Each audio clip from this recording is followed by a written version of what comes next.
Chapter 141. The Cosmetic Cultivation Pill Appears Again 1. The pavilion was completely silent.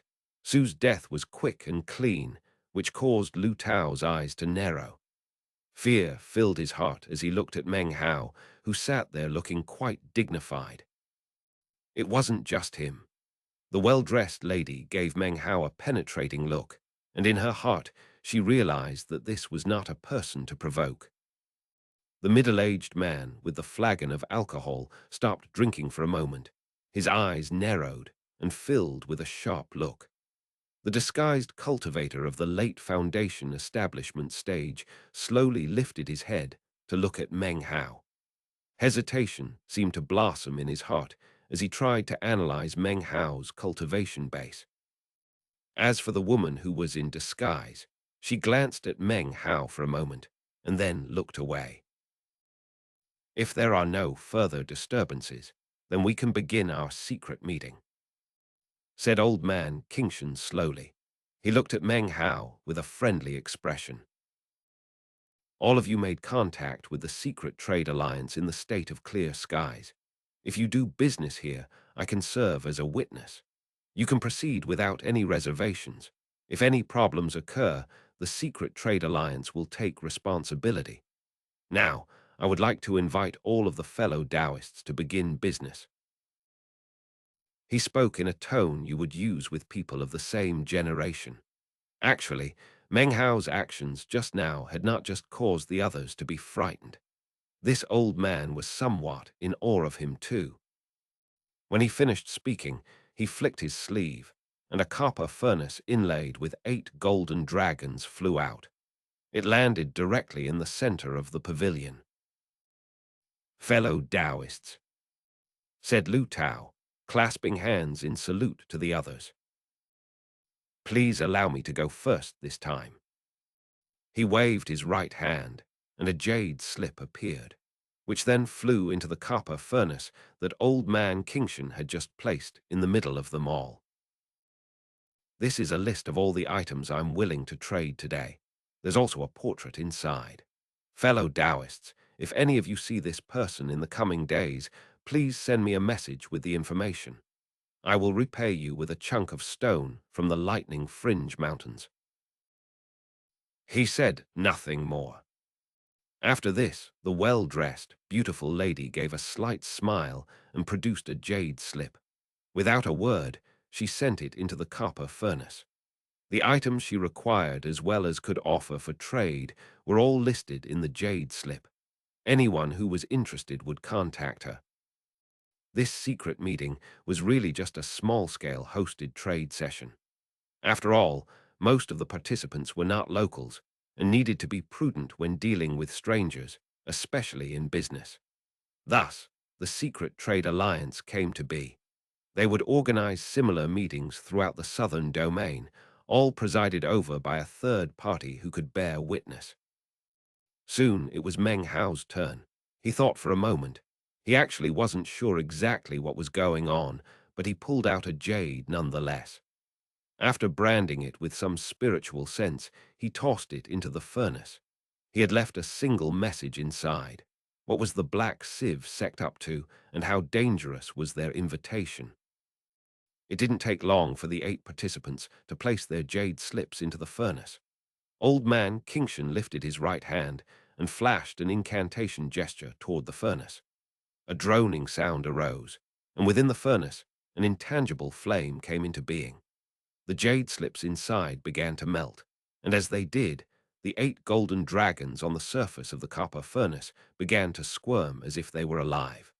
Mist poured out from them, instantly beginning to envelop everyone present. Meng Hao's heart flip-flopped.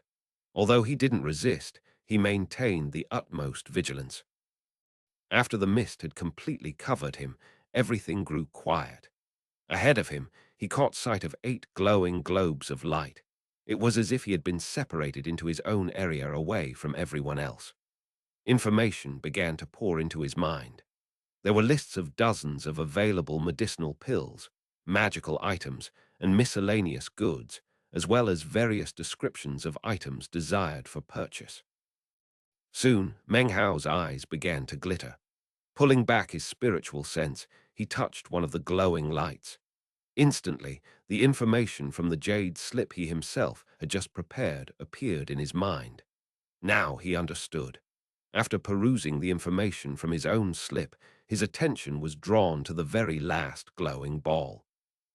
Inside was a portrait. When he saw it, Meng Hao laughed coldly to himself.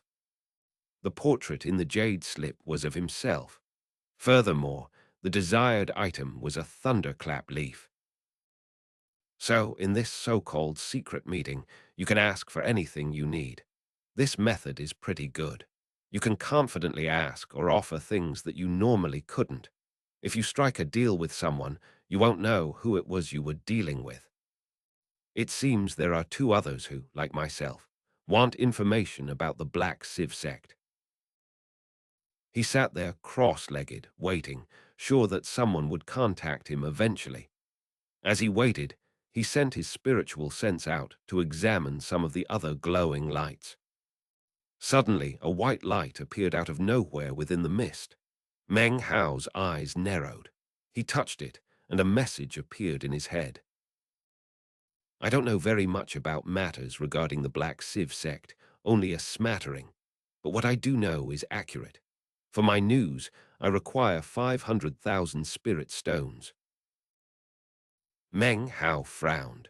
When buying information in a place like this, one had to consider whether or not the information was true. It would be hard to determine. Just then, another white light appeared. Meng Hao took hold of it, and another message appeared in his mind. There are several rumors floating around regarding the Black Civ sect. I have some news from the inner sect. Whether or not it's true, you'll have to decide for yourself. If you want this news, you will need to pay 700,000 spirit stones. This is my first time doing business like this, thought Meng Hao with a frown. I don't have any experience, and I'm not sure how to trade. Furthermore, regardless of whether the information is good, the price is very steep. I don't have very many spirit stones at the moment. Ignoring the messages, he continued to examine some of the other glowing lights. He found that many of the lights had been updated with more details or had prices increased or reduced.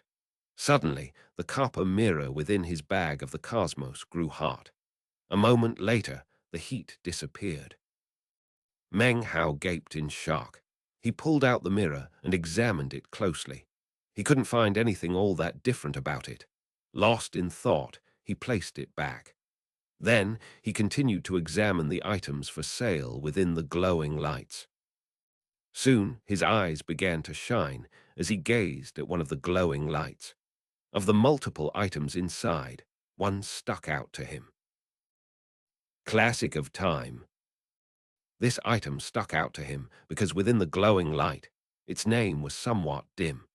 It hadn't been there before, but rather had seemingly just appeared. It seemed that if Meng Hao's spiritual sense wasn't currently higher than that of the mid-foundation establishment stage, then he wouldn't be able to see it. It appeared to be cloaked by some mysterious technique, visible only to the spiritual sense of the late foundation establishment stage. The Classic of Time has a total of 3 volumes. Together, they describe time refinement, which can in turn produce the magical time sword. I'm making the first volume available here. If you're interested, please contact me. Meng Hao's eyes narrowed. As he continued to examine the information, his eyes grew brighter. At the moment, there were quite a few requests floating about regarding foundation establishment pills. He ignored them, as he was completely focused on the introduction to the Classic of Time. And time is then produced. Lives are nothing. The magic of this sword can produce varying results. 3 of these swords can produce powerful magic, 9, and even more consummate magic, and with 18, time can be slain. Mystical trees can be used to forge the time sword. Because of their ancientness, such trees contain the vicissitudes of time. They include the spring and autumn tree, the missing breath tree, and the best of them all, the spiritualisian tree. If none of these three are available, the mystical 1,000 times tree can also be used. Meng Hao's eyes flashed. He retracted his spiritual sense and took a deep breath, a thoughtful look in his eyes. He was very interested in this time's sword because he already happened to have a spring and autumn tree. A moment later, Meng Hao lifted his hand toward the glowing light. Instantly, a white glow shot out and circled around his hand. He branded a message onto it, then sent it toward the glowing light. It disappeared. It didn't take much time for the white glow to fly back to him. As soon as he touched it, some text appeared in his mind. Since you could see the information about the classic of time, it's clear you have the required cultivation base. However, I only have one of the volumes. Acquiring the other two volumes will require us to work together. There is one more person present who is willing to do so. If you wish to join us, then our chances will of course increase. If you plan participate in the Black Civ Sect's activity in this land, then you must swear a Tao oath not to reveal our information to anyone, including your sect. Inscribe your Tao oath onto a jade slip and send it to me. With that, your share will be guaranteed. Meng Hao thought for a moment before his eyes shined with determination. He lifted up a jade slip and placed it between his eyebrows. After a moment, he sent it into the white light, whereupon the jade slip disappeared along with the light. Some time passed, and Meng Hao's eyes watched with shining eyes as several white glowing lights appeared. Scanning them with spiritual sense, he found the message he had been waiting for. 1 year ago, the Black Civ sect found a secret map. The map depicted a secret path to an ancient blessed land. The Black Civ sect has entered the place several times in the past year, but they have reached a standstill outside of a precipice. This precipice can only be entered by Foundation establishment cultivators. Those who enter must meet the demands of the Black Civ sect. The more objects they bring back from within, the more Civ Earth pills they will be given. Our meeting place is within this ancient savage land, where the shadows cast by the sun and the moon intersect. That is approximately 10 days from now. You must quickly make your way to the Black Civ sect and join the group of rogue Foundation establishment cultivators they are gathering. Meng Hao frowned. As the white light disappeared, a look of deep thought appeared in his eyes. The information available nowadays in the state of clear skies is all over the place, so it's impossible to say whether or not this information is true or false. However, most of it seems to involve some sort of ancient battleground or blessed land. It seems a lot of intelligent people have investigated and come to various similar conclusions. The state of clear skies belongs to the Black Civ sect. To say that the chaos within the nation doesn't directly have to do with the sect is ridiculous. However, that Civ Earth pill would definitely be of help to me. Meng Hao had learned quite a bit about the Black Civ sect matter from this secret meeting. However, the more he learned, the more suspicious he became. I have to go, he thought, having come to his decision. His spiritual sense swept over the rest of the glowing lights. He was just about to call it back when suddenly his pupils constricted. Despite being sitting cross-legged, a strong spirit suddenly surged out of him. He stared fixedly at the same glowing light that contained the information about the Time Classic. A new item had just been listed for sale inside, a medicinal pill. The name of the pill was Cosmetic Cultivation Pill. Cosmetic Cultivation Pill. It was a common pill and not very expensive. Among all the various pills, this was not one to catch anyone's attention. However, to Meng Hao, this pill contained memories from 6 or 7 years ago.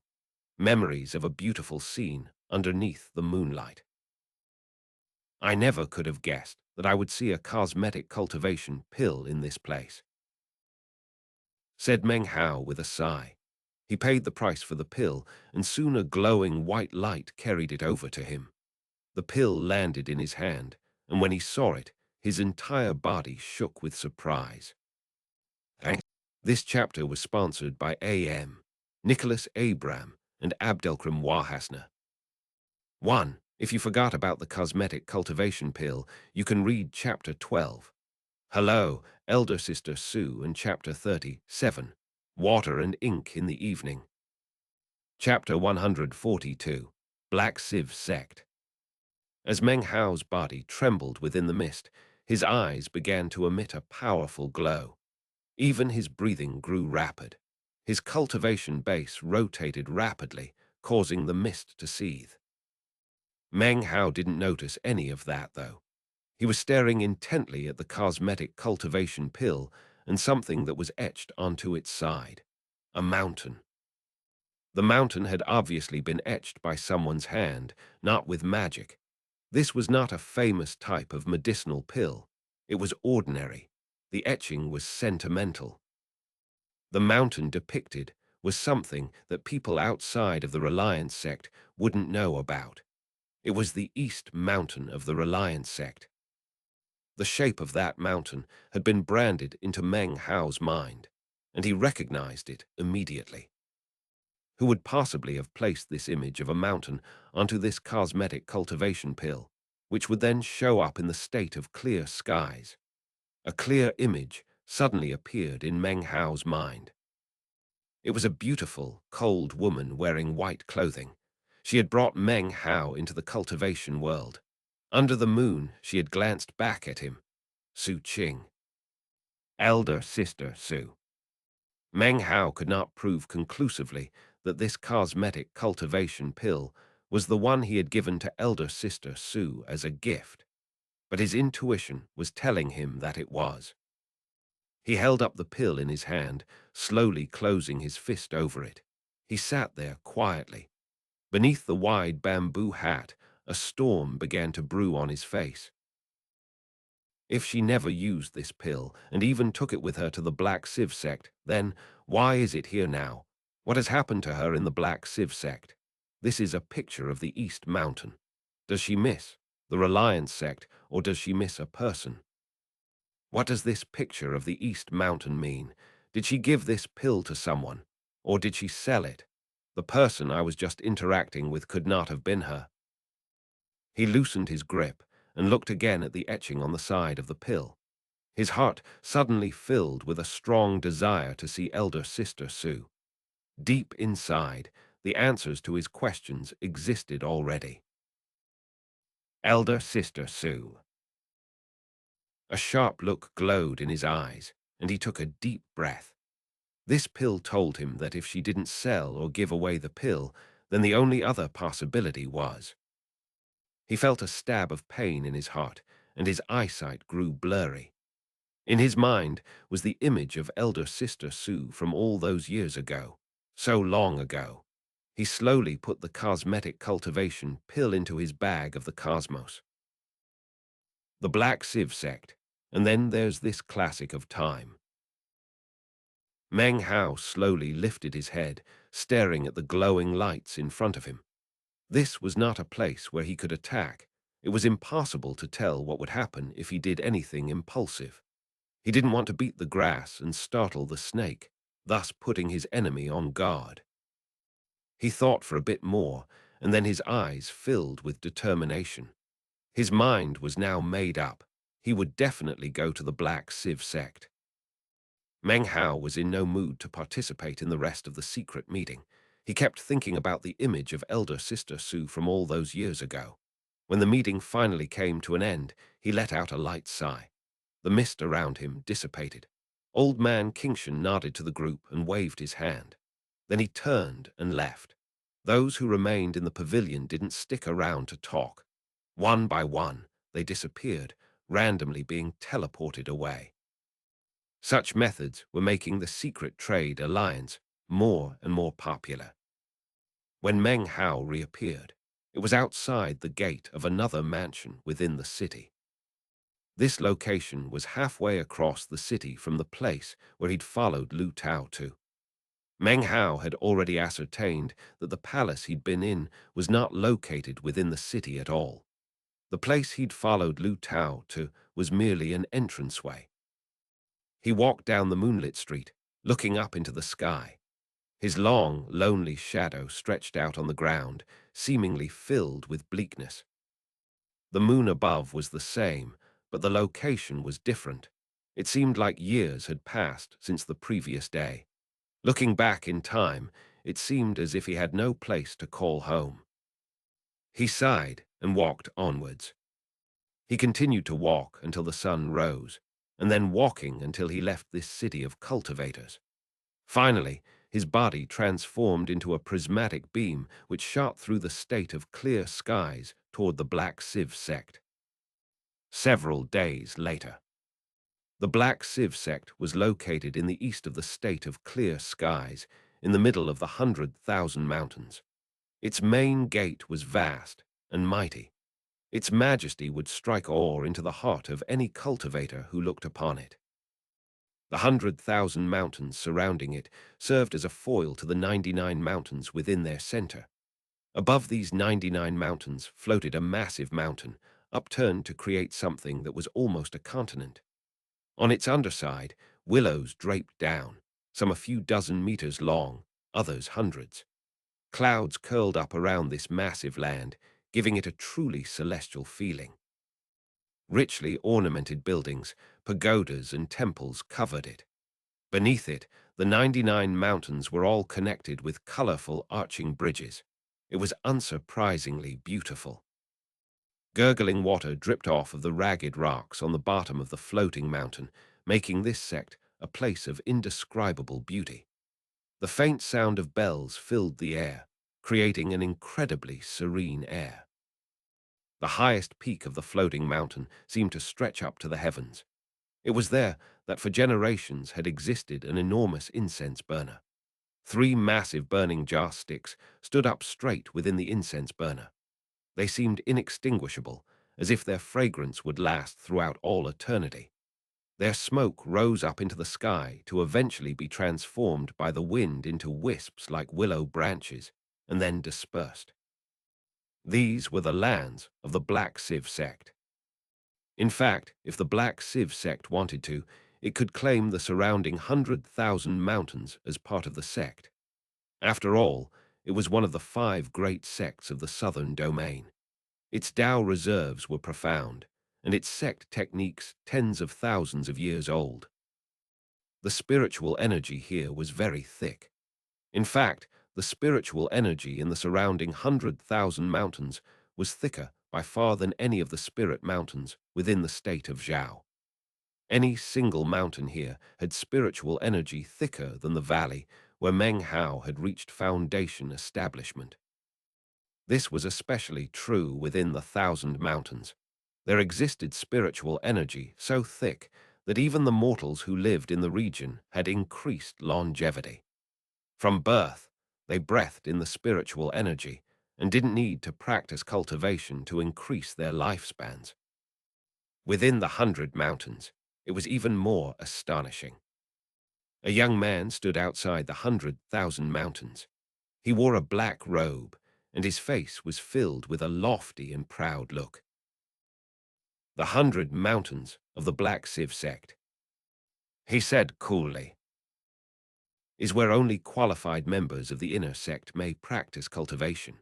In fact, the 1,000 mountains are far superior to many so-called spirit mountains in the world. Standing around him were 5 cultivators, all of them gazing at the Black Sieve sect. Each one wore different clothing and had obviously come from different areas. One in their midst wore a scholar's robe. His skin was a bit dark, but he had a scholarly and refined disposition. It was none other than Meng Hao. The 10,000 mountains are for guests. However, my advice to you, fellow Taoists, is to not lightly tread into mountains other than the one assigned to you. The young man smiled as he looked at the 5 of them. There are many fierce beasts sealed in the area. Furthermore, there are certain mountains which are reserved for special use and are guarded by inner sect disciples. If you charge into one of those areas, you might not come out alive. The young man smiled as his gaze passed over them. Fellow Taoists, you all responded to the call of the Black Sieve sect. Now that you are here, you are guests of the sect. You will stay within the 10,000 mountains, one person to a mountain. Everything you need to practice cultivation has been prepared for you.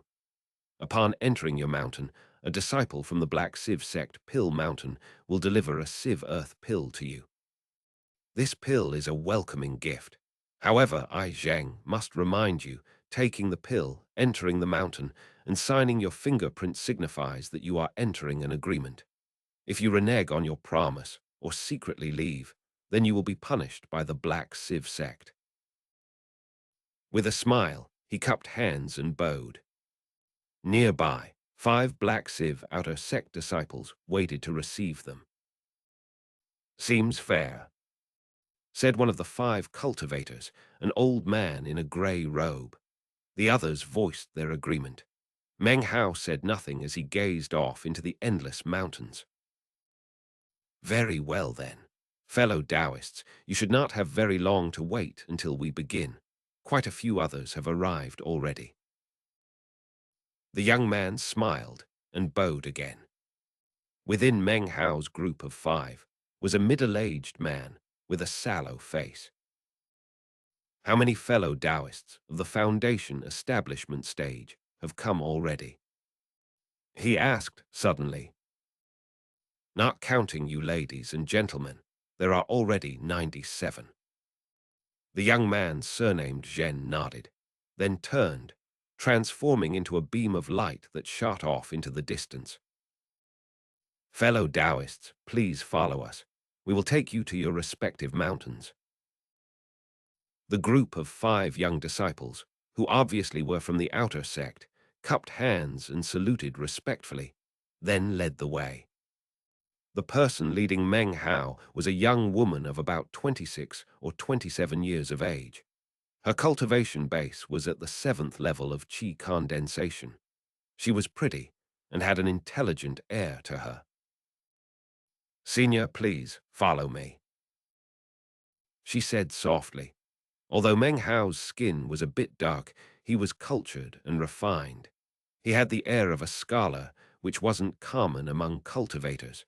This caused the young woman to take more than a few glances at him. What was especially alluring was his clear eyes, deep within which seemed to glint a bit of demonic power. For a young, impressionable girl like her, being gazed at by Meng Hao made her blush. Senior, she said, lowering her head. Lead on, he said with a slight smile. Seeing her reminded him of the Reliance sect and of Su Qing. He looked off at the endless mountains of the Black Sieve sect, and stubbornness glinted within his eyes. The young girl led Meng Hao to a tall, emerald-green mountain. On its top was a residence and a courtyard. Rattan vines wrapped around everything, and a limestone path wound its way around the mountain. The wind blew, causing the spiritual power to curl up and about. The entire scene would cause anyone's spirits to rise. Upon reaching the courtyard, Meng Hao produced a pearl head ornament from the bag of holding he'd acquired from the man named Su at the secret meeting. He gave it to the young girl, then sent her off. She left, her face flushed, glancing back repeatedly at Meng Hao. Her heart seemed to be quite abuzz. Soon the sky began to darken. As night approached, everything was silent. The only thing that could be heard was the chirping of insects which drifted in from outside. Meng Hao sat cross-legged on the 2nd floor of the building, meditating. Suddenly, his eyes opened. It was at this moment that the silence outside was suddenly broken by a blood-curdling scream. It sounded like the struggles of someone in the throes of death. The silence was ripped to pieces as the screaming filled the air. Chapter 143, Ghost in the Night. Meng Hao stood in front of the 2nd floor window. The moon hung in the sky. Off in the distance, he could see a mountain covered with rippling spells that looked like a fine gauze. The miserable cry was coming from that mountain. At the moment, multiple figures could be seen flying up from various surrounding mountains to see what was happening. Soon, several prismatic beams shot toward the mountain. Not long after, the ripples in the spells faded away, and everything returned to how it had been moments before. Everything was quiet. Meng Hao frowned, and his eyes flashed. He remembered that mountain from which the scream had emanated was the same mountain that the sallow-faced man had gone to earlier that day. Having seen the figures emerge and fly toward the mountain, Meng Hao was about to go investigate, but then paused suddenly. His face flickered as he looked down at his bag of the cosmos. He slapped it, and the demon's sealing jade flew out, which he grabbed. It shimmered, emanating a mysterious glow. A very strange feeling rose up in Meng Hao's heart. He couldn't put his finger on what it was, but it seemed as if there were some invisible qi prickling at his heart. Thoughtfully, he took out the jade piece left by the eighth demon sealer and placed it in his palm. The archaic voice of the eighth demon sealer rang out in his mind. Some spirits in the cycle of reincarnation avoid burial. Their qi seems demonic, and yet not. They are above living creatures, but infected with the tens of thousands of variations of the mortal world. The qi is serene. Consumed by bones and spirit, they can lead the way to the path. If you encounter such qi, you must seal it. Meng Hao thought for a moment, and eventually decided not to leave. He stood next to the window, casting his spiritual sense out toward the direction where the blood-curdling scream had come from. The first thing he heard was quarreling voices. This is the sixth fellow Taoist to die. If the Black Civ sect doesn't provide an explanation right now, then we will leave. That's right. We responded to your call for the sake of a Civ Earth pill. If people were dying in battle, then very well. But recently people have been dying miserable deaths in the middle of the night. Then you seal the area up and don't allow anyone to investigate. It's very strange. Of course we have questions. There were about 10 cultivators near the mountain, staring coldly at the Black Civ sect cultivators who were preventing them from investigating the scene of the death. In the distance, no small amount of cultivators had flown out from their respective mountains and were watching from a distance. They said nothing, but all of them were exuding the power of their cultivation bases. A great pressure rose up, transforming into a sort of voiceless revolt. The Black Civ sect disciples' faces all turned very unsightly. It was at this moment, however, that a gravely voice suddenly sounded out. The sect will offer an explanation within 3 days. As the voice rang out, an old man wearing a wide Taoist robe appeared. The pressure exuded by his body caused the surrounding cultivators' faces to change. The Black Civ sect disciples all bowed. Greetings, Elder Chen. The old man strode forward. He stood below them at the foot of the mountain, and yet the foundation establishment cultivators floating in the air above him were all silent. Many of them offered respectful bows. They obviously knew who this old man was. Meng Hao stood at the window, his expression the same as ever. However, a slight frown slowly appeared. The old man was an elder of the Black Civ sect, and his cultivation base was not at the foundation establishment stage, but core formation. His gaze swept over the gathering of people. When he spoke, his voice wasn't very loud, and yet it filled the minds of everyone in the area. I very much appreciate that you all were able to come to the Black Civ sect. In regards to the killings that have occurred in the past days, I too am quite furious regarding this matter. Within 3 days, I will slay the killer with my own hand. With Elder Chen present, we are much more at ease. Thank you, Senior, for administering justice. The Foundation cultivators bowed one by one, and then returned to their respective mountains. An elder of the Black Civ sect had appeared. Although he hadn't offered an explanation, how could they possibly continue to argue about the matter? Soon, everything was quiet again. Elder Chen departed, as did most of the Black Civ sect disciples. The mountain from which the scream had sounded out was also quiet. No one was willing to make further attempts to go investigate. Looking pensive, Meng Hao returned to sit cross-legged and meditate.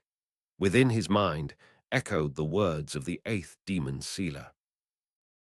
There's something strange going on in the Black Civ sect. Meng Hao's eyes opened, filled with an intense glow. The prickly chi that he felt seemed to be growing thicker. He lowered his head for a moment, thinking. Then he took out the blood immortal legacy mask. Sending his spiritual sense inside, he saw the Li clan patriarch, enveloped by Meng Hao's blood mist. He seemed to be growing weaker lately. He no longer cried out like he had before. He didn't seem to have the strength. What do you know about the Black Civ sect? Meng Hao asked through spiritual sense. He'd always found the old man's blood-spirit identity to be somewhat strange. The feeling was even stronger when he thought of Li Dairy. I know dog farts, you little son of a B*TCH, said the Li clan patriarch, his hoarse voice full of venom. If you had any skill at all, you. Before he could finish speaking, Meng Hao calmly cut his finger and used a drop of blood to surround the old man in more blood mist. A miserable cry could be heard, and then Meng Hao retracted his spiritual sense. He asked no more questions, instead putting away the mask. Meanwhile, underneath the Black Civ sect's 10,000 mountains was an enormous network of limestone caves, like a giant labyrinth. Deep in its recesses was a tall platform adorned with burning torches. The dancing torchlight filled the place with flickering shadows. Atop the platform, 3 old cultivators sat cross-legged. Their bodies were withered, and as they sat there, they almost looked dead.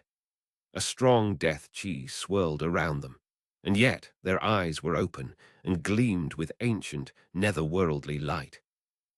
Their figures seemed to twist and warp, as if they existed somewhere between the physical and the corporeal, and not completely within the world. Situated in the middle of them was a hide. It appeared to be made from the skin of some wild beast. Its edges were tattered, and on its surface was some sort of map. The hide map appeared to be slowly wriggling.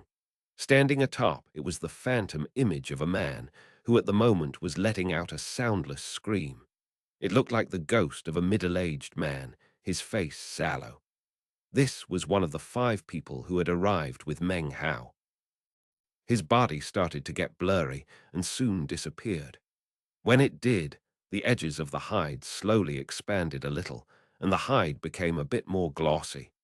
It was a scene that anyone observing would find incredibly strange. Some time passed, and then one of the old people spoke in a hoarse, scraping voice. Under the moonlight tomorrow, it will consume another person. Then we can begin. This time we must succeed no matter what. We must acquire that legendary item, not just for us, but for the patriarchs. Then we can all awaken. We will no longer have to conceal ourselves in this realm of darkness, this empty place with no land to step foot upon. There still aren't enough Foundation establishment pups out there. We spread the news far and wide, but the sects and clans aren't easily fooled. HMPH. It can't be helped. These Foundation establishment pups are just a part of the whole. With everything else we've prepared, we will definitely succeed this time. The sound of their voices slowly faded away. Soon, the only movement was that of the wriggling hide, placed in between them like some sort of object of worship. The night passed uneventfully, and soon dawn broke. Meng Hao opened his eyes from meditation. Outside his residence, he saw a beam of multicolored light approaching. It turned into a woman wearing a black gown. She was tall and slender, with fair skin and beautiful hair that draped over her shoulders. She slowed as she approached, coming to a stop outside Meng Hao's residence. Disciple Hanbei, one of Black Civ Sect Pill Mountain, has been dispatched to deliver you a Civ Earth pill, she said. Fellow Taoist, can you please come out? She had an intelligent voice and a smile as beautiful as a flower in bloom. Her presence seemed to make everything brighter. Her eyes were alluring, her smile white and lovely. She wore a long, emerald green gown, trimmed with violet embroidery. Overall, she had an otherworldly look. Meng Hao emerged, and they sat at a table. She looked at Meng Hao, her smile unchanging. As she did, her eyes seemed to grow brighter, although whether this was done consciously or subconsciously was impossible to tell. Fellow Taoist, may I ask your honored name? She asked with a slight smile. Her voice was as pleasant as the call of a lark. Listening to it could be described as a pleasure. Meng Hao. He replied coolly, making no attempt to conceal his identity. Looking at the woman in front of her, he could tell that her cultivation base was extraordinary. It seemed to be at the early foundation establishment stage. Meng. Hanbei looked at him in shock for a moment. She studied his face and then laughed. So you are fellow Taoist Meng. This here is a contract. Would you please mark it with your thumbprint? Then I can give you your Civ Earth pill. Afterward, if you follow all the requirements laid out by the sect, then you will get a second. She lifted her delicate hand. Around her wrist was an emerald green bracelet. A glow flashed off of it, and within her hands appeared a paper scroll. She handed it to Meng Hao. His expression the same as ever, he looked at her bracelet for a long moment, then accepted the scroll. He looked it over, then lifted his right thumb and left a mark on the paper. Hanbei gazed at him the entire time. After he placed his thumbprint on the paper, she produced a jade box the size of a hand and placed it off to the side. Here is your Civ Earth pill. Please note, the pill cannot be consumed during the daytime. After all, its full name is Moon Civ Mother Earth Pill. When you consume it, it will drink in the moonlight. She smiled, then rose to her feet to take her leave. Before she could depart, Meng Hao suddenly said, "Have we met before?" His words caused her to stare at him in shock. "I don't recall ever seeing you before, fellow Taoist Meng." "My mistake," he said. "I took you for someone else." He frowned as if he were thinking deeply. Hanbei laughed. With a final nod, she transformed into a beam of light and departed. As she left, her smile turned into a thoughtful look. Meng Hao picked up the jade box containing the Civ Earth pill. After heading back into his residence, he opened it. Inside was a medicinal pill about the size of an infant's hand.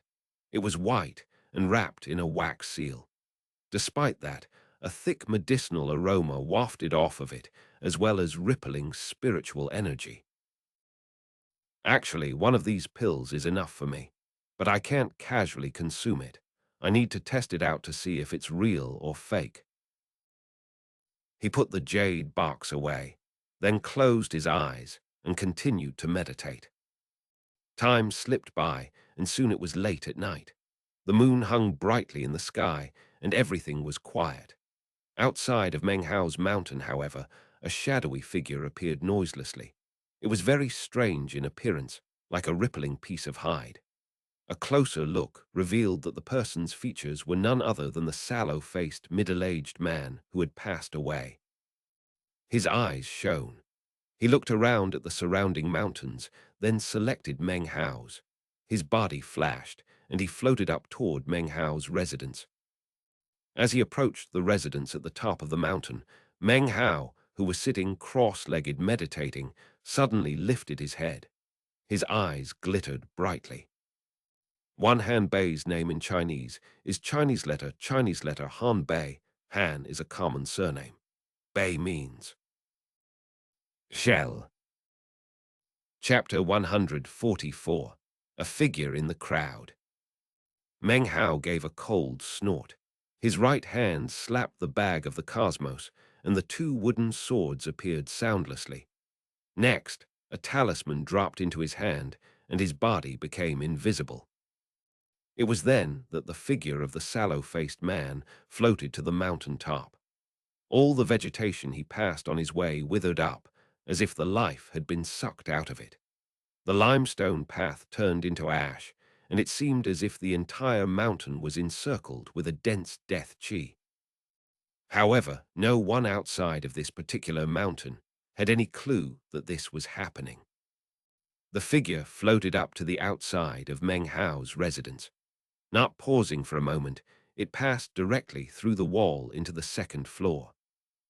He floated there underneath the moonlight, his listless eyes flickering. A strange, demonic air emanated from him. Everything around was quiet as the sallow-faced man looked around the second floor with his menacing eyes. Meng Hao hadn't moved even a centimeter. He sat cross-legged, invisible, looking at the figure in front of him. Naturally, he instantly recognized him. However, his appearance was very strange, as if something were wrong with him. Meng Hao thought back to the blood-curdling scream from the mountain the previous night. That was where the sallow-faced man had been. He already half understood what was going on. This person is dead and has been turned into an automaton. Or perhaps someone used some spirit puppet arts on him to control him. Suddenly, his body flashed as he moved to the side about 3 meters. There was a boom as the furniture near where he had been sitting all transformed into ash. The sallow-faced man, his eyes shining with a strange glow, charged toward Meng Hao as if he could see him. Meng Hao's eyes flashed. Ripping up the invisibility talisman, he lifted his right hand and flashed an incantation gesture. The two wooden swords flew directly toward the figure in front of him. The figure didn't even attempt to dodge. Both wooden swords flew directly through, leaving two holes from which no blood flowed. It was as if the sallow-faced man was made of only skin, with nothing else inside. If there were nothing more to it than that, it wouldn't be a big deal. But then, the holes that had been punched in his body began to merge together. They transformed into a large mouth, which suddenly ripped off of the sallow-faced man's body and shot toward Meng Hao, ready to consume him. Meng Hao's facial expression didn't change. He retreated backward, his hand flashing an incantation gesture. Then he waved forward, and a flame dragon roared into being, rushing toward the figure. As it neared, the figure didn't attempt to dodge, but instead charged forward and consumed the flame dragon.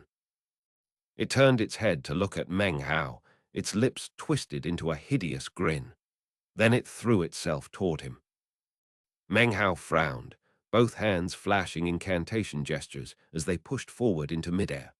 A multitude of flying swords appeared.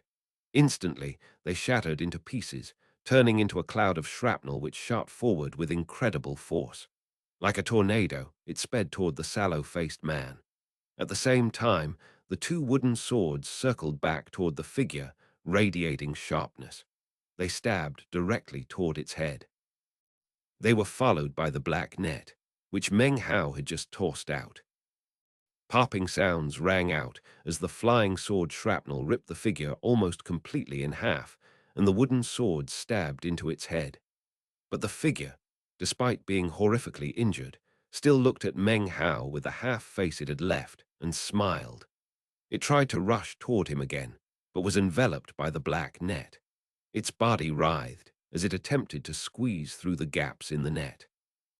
Its body appeared to be emitting some kind of gravitational force, which caused the second floor to shake, as if it were about to be sucked into the figure. Can't kill it, because it's not really alive.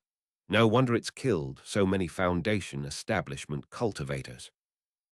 With a frown, Meng Hao watched the figure trying to lurch toward him, its eyes filled with fierce coldness. Meng Hao lifted his right hand and flashed an incantation sign, then pointed down to the ground. Demon Sealing, 8th Hex Body Sealing. He lifted his hand up from the ground and pointed at the broken figure in front of him. The entire building, the entire mountain shook. Although they weren't actually shaking, it was only an illusion. Meng Hao's body and his finger were what was really shaking. In Meng Hao's eyes, the entire world seemed to congeal together. Then, multiple ghost images of the world appeared, one on top of another. The building and the mountain were there in the illusion, and as for the figure, a ghost image appeared of it as well. For the first time, a look of surprise and disbelief appeared on the figure's face. It seemed as if its mouth were shaping to cry out, but before it could, the ghost images of the world fell upon it, binding it up. It couldn't move at all. At this moment, Meng Hao stepped forward and lifted his right hand. Using his thumb, he cut his middle finger. Blood flowed out, turning it into a blood finger. This was one of the arts that had been branded onto his mind by the blood immortal legacy, one of the three magical abilities that did not require the use of the mask. However, these arts required a very powerful cultivation base. After practicing a bit secretly, Meng Hao had been able to utilize the blood finger. However, as far as the blood palm and blood death world, he was still not able to use them. In any case, this was the first time in tens of thousands of years that the blood finger had appeared in the southern domain. It was inherently powerful. When you consider that in the blood immortal legacy spell matrix, Meng Hao had already mastered the ability to focus the power of his cultivation base, then this finger attack, combined with the three perfect Dao pillars of his perfect foundation, would shock even the Dao children of various sects. Meng Hao strode forward and pressed the middle finger of his right hand between the eyebrows of the strange figure, then scraped it downward.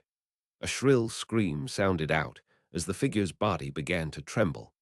A massive bloody cut appeared starting between its eyebrows and stretching down about 30 centimeters. Vast quantities of gray-colored qi poured out. Suddenly, its body could move again, and it retreated at top speed, shooting out of the second floor. Without hesitating, Meng Hao followed in pursuit, his eyes flashing. Everything was quiet, which was odd, so Meng Hao stopped. After thinking for a moment, he returned to his residence and then slapped his bag of holding. He took out the good luck charm and cast some spiritual sense into it, then breathed a sigh of relief when he found what he was looking for. It was still operational. He chose not to teleport away, but instead looked coldly out of the building. There was no wind or rustle of leaves, no sign of trouble or disturbance. If there were, he could leave in an instant. Time passed, and suddenly a blood-curdling scream rose up from one of the surrounding mountains. Then a second and a third. In the end, there were a total of 5. 3 of them were actually Black Civ sect disciples who were in the region, but hadn't hidden themselves.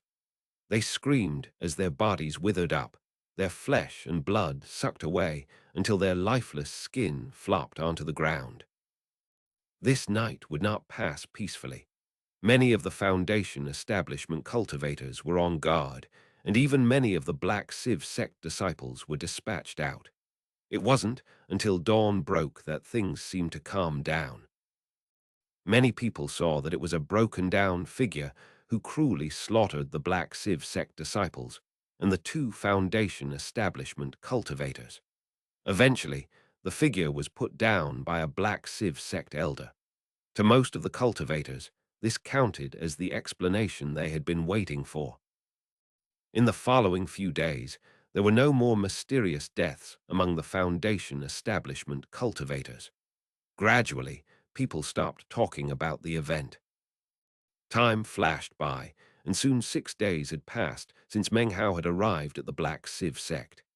As the days passed, Meng Hao maintained his vigilance. However, no one bothered him during that time. On the dawn of the 7th day, the clear sound of bells rang out, filling the region of the 10,000 mountains and reaching the ears of all the Foundation establishment cultivators. Fellow Taoists of the southern domain.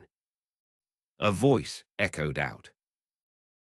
You have already received your Civ Earth pills. The time has come to perform your services. If you can help the Black Civ sect to acquire the object we seek, then you will be rewarded with more Civ Earth pills. Beam after beam of multicolored light shot up from the various mountains as the Foundation establishment cultivators flew into the sky. Meng Hao followed suit, flying up and floating in midair, looking around coldly. From the Black Civ sect Thousand Mountains, dozens of beams of prismatic light whistled up into the air. In addition, there were multiple black-colored feng shui compasses, each one around 30 meters in diameter. Upon each feng shui compass stood only one person. 3 or 4 wore Taoist robes of the Black Civ sect and were at the qi condensation stage. The others were all of the Foundation establishment stage. The qi condensation disciples all had embarrassed, nervous expressions on their faces, as if they didn't want to be here. However, they could not defy the orders of the sect. These were all outer sect disciples who had ordinary latent talent. Disciples with better latent talent would not have been dispatched out. Shortly afterward, 10 violet-colored feng shui compasses, 300 meters in diameter, flew out from the 100 Mountains region of the Black Civ sect. Upon each of these compasses sat a cross-legged cultivator. One of them was the girl named Han Bei. As far as the 9 other violet-robed cultivators who sat cross-legged on the compasses, there were both men and women. All of them seemed in high spirits. These were obviously chosen from the sect.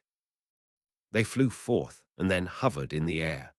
Further off in the distance, 3 golden-colored, 3,000-meter-wide feng shui compasses appeared. They flew forward.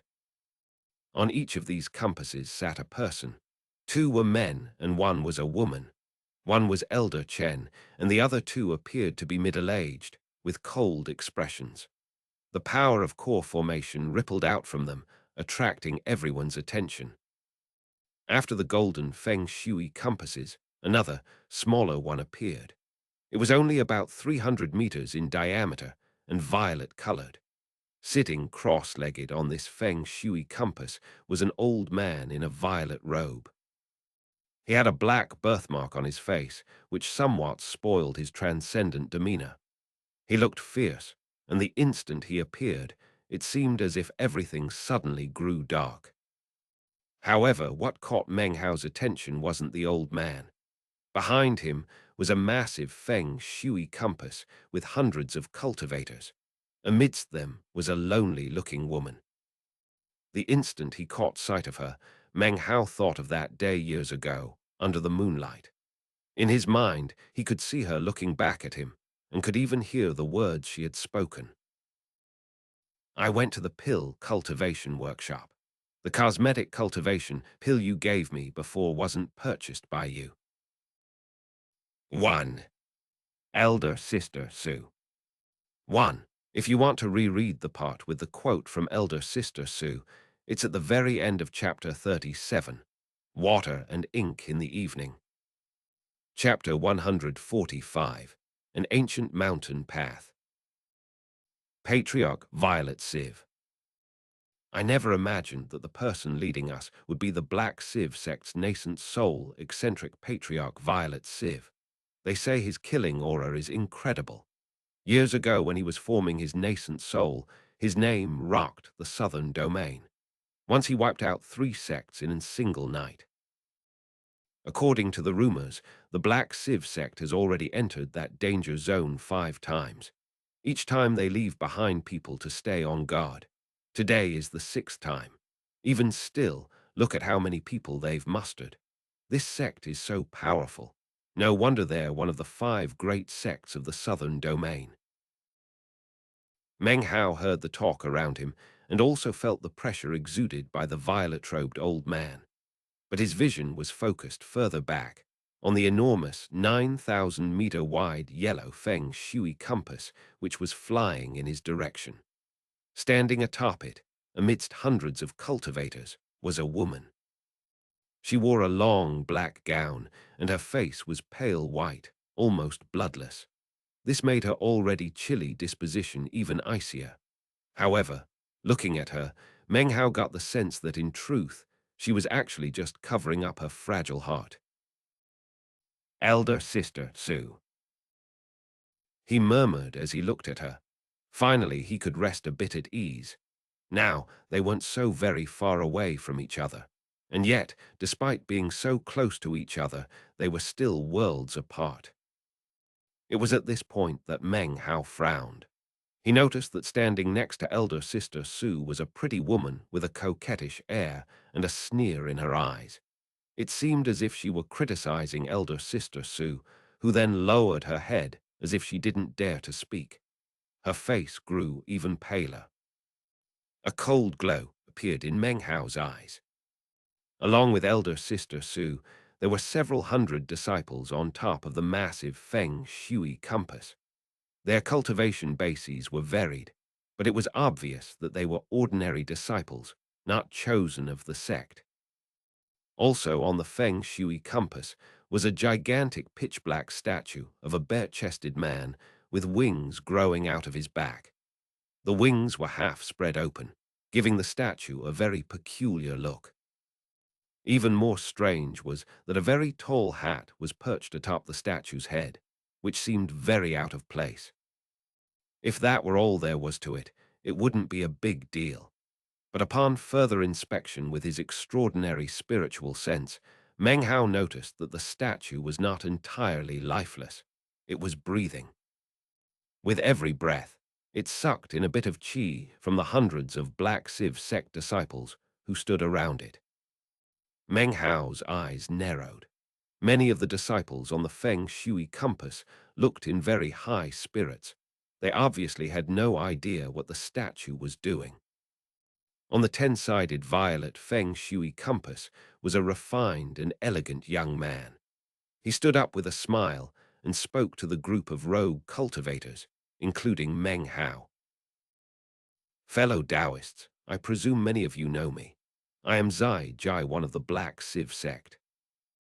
Meng Hao recognized the voice as the one who had spoken moments before.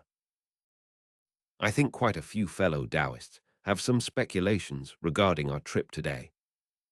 He said with a smile. I will explain further once we are on our way. Please follow me. The violet feng shui compass upon which he stood suddenly expanded in size until it was 3,000 meters wide, and then flew toward them. Meng Hao and the other rogue Foundation establishment cultivators all seemed to be thinking different things. However, one by one, they began to fly, transforming into beams of light and shooting toward the violet feng shui compass. Among the roughly 100 rogue cultivators, most were at the early Foundation establishment stage, like Meng Hao. There were 18 of the mid-Foundation establishment stage, and as far as the late Foundation establishment stage, there were only 3. Of those 3, one was the old man whom Meng Hao had arrived with. Another was a fierce-looking man who wore white robes and let off a ghastly air. He had no beard, and even his Adam's apple was very small. However, he was surrounded by a desolate killing aura. The last was a woman. Her features were plain, and she was somewhat overweight. However, her late Foundation establishment cultivation base rippled, causing everyone around her to treat her very politely. The 3 of them joined Zai Jai on his feng shui compass. Zai Jai treated them much more respectfully than he did the others, leading them off to the side with him.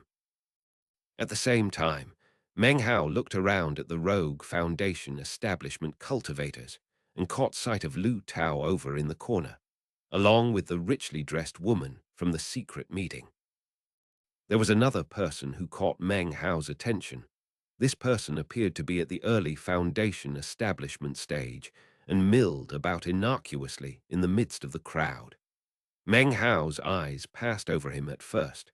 It was a hard-to-describe qi that caught his attention. It was like the stench which might roll off of a rotting corpse. No one else seemed to notice, but after a while, Meng Hao thought about the information from the demon's sealing jade.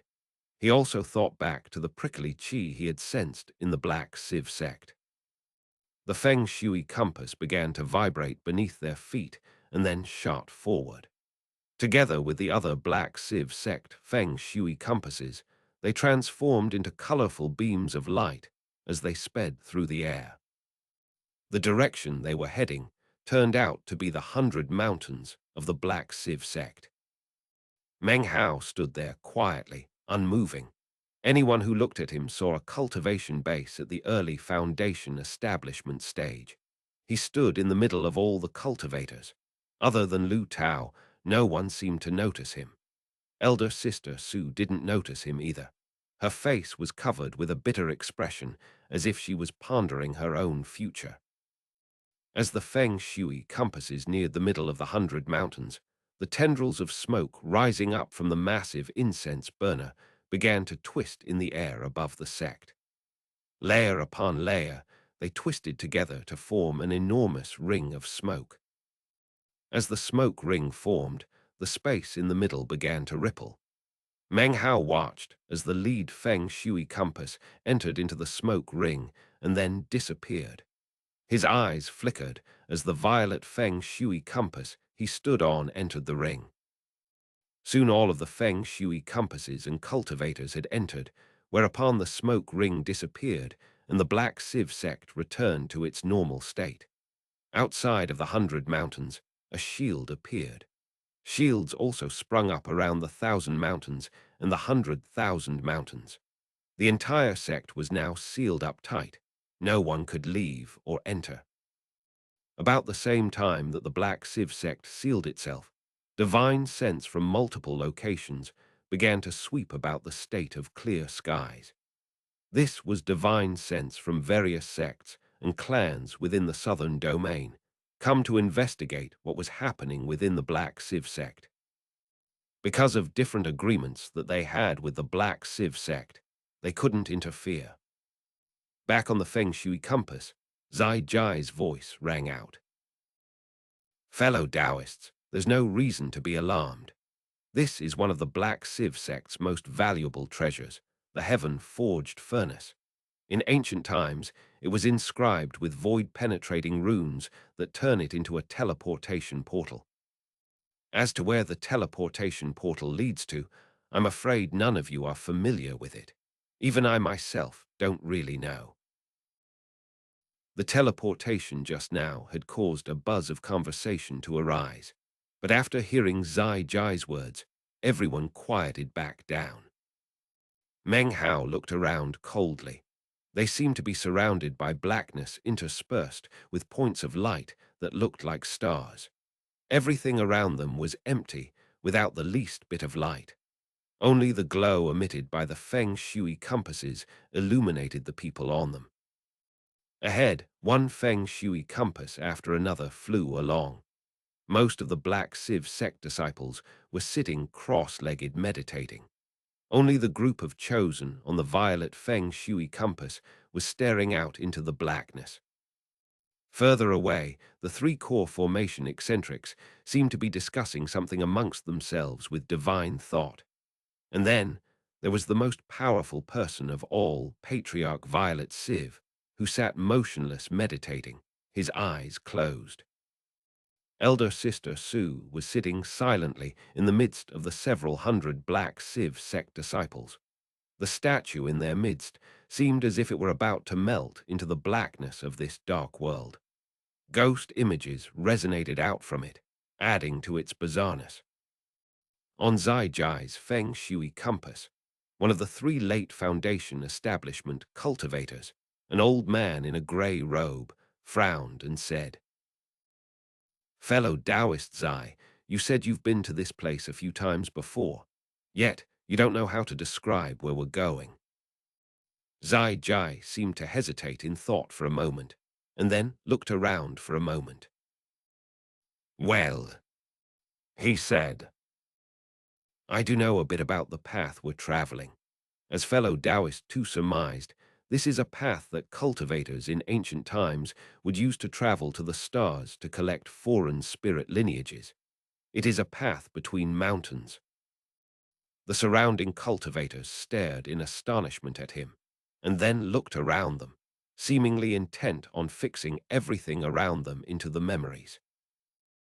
It's not a true path between mountains, said Zai Jai, looking around contentedly at the shocked looks on the faces of the rogue Foundation establishment cultivators. Only immortals can tread that path. This is just a subsidiary branch, like one of the hundreds of streams which flow into the Milky Way. That having been said, it's still a path we should not be able to walk, which is why we need the power of the heaven-forged furnace of the Black Civ sect. It can protect us as we travel the path. It turned out that this was not a true path between mountains, but only a branch of one. Even still, to open it required the power of a great sect. An ordinary sect wouldn't be able to. Zai Jai's eyes swept over the crowd and came to rest on Meng Hao. He frowned a bit, then said, "Ah, you must be fellow Taoist Meng. Please, come sit over here." He had actually taken notice of Meng Hao much earlier. Before departing earlier in the day, the three-core formation patriarchs had personally charged him with the task of keeping an eye on Meng Hao. He wasn't sure why, and didn't understand why three-core formation patriarchs would pay attention to a trifling early Foundation establishment stage rogue cultivator. He smiled at Meng Hao, but this smile was not genuine. He had no goodwill toward Meng Hao, and had called his name simply to sow discord among the other cultivators.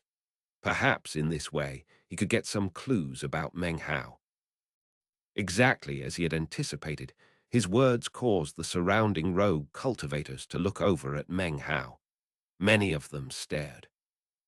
Meng Hao's expression was the same as ever, as if he didn't care in the least. He'd known that his actions the other night would arouse some sort of attention. It was unavoidable. So hearing Zai Jai's words, he nodded slightly. "I'm fine where I am," he said. "My cultivation base is weak, so it wouldn't be suitable for me to sit amongst such powerful figures." Of course, the three-core formation eccentrics who were communicating with Divine thought up ahead noticed this. They didn't interfere. They weren't sure what extraordinary abilities Meng Hao possessed. This was why the Black Civ sect leader had issued special instructions to pay attention to Meng Hao. Zai Jai smiled lightly and was about to say something else, when suddenly the Feng Shui compass shook and suddenly stopped moving. The Feng Shui compasses up ahead also stopped. The magical light emitted by the compasses instantly went out. The faces of the three-core formation eccentrics changed.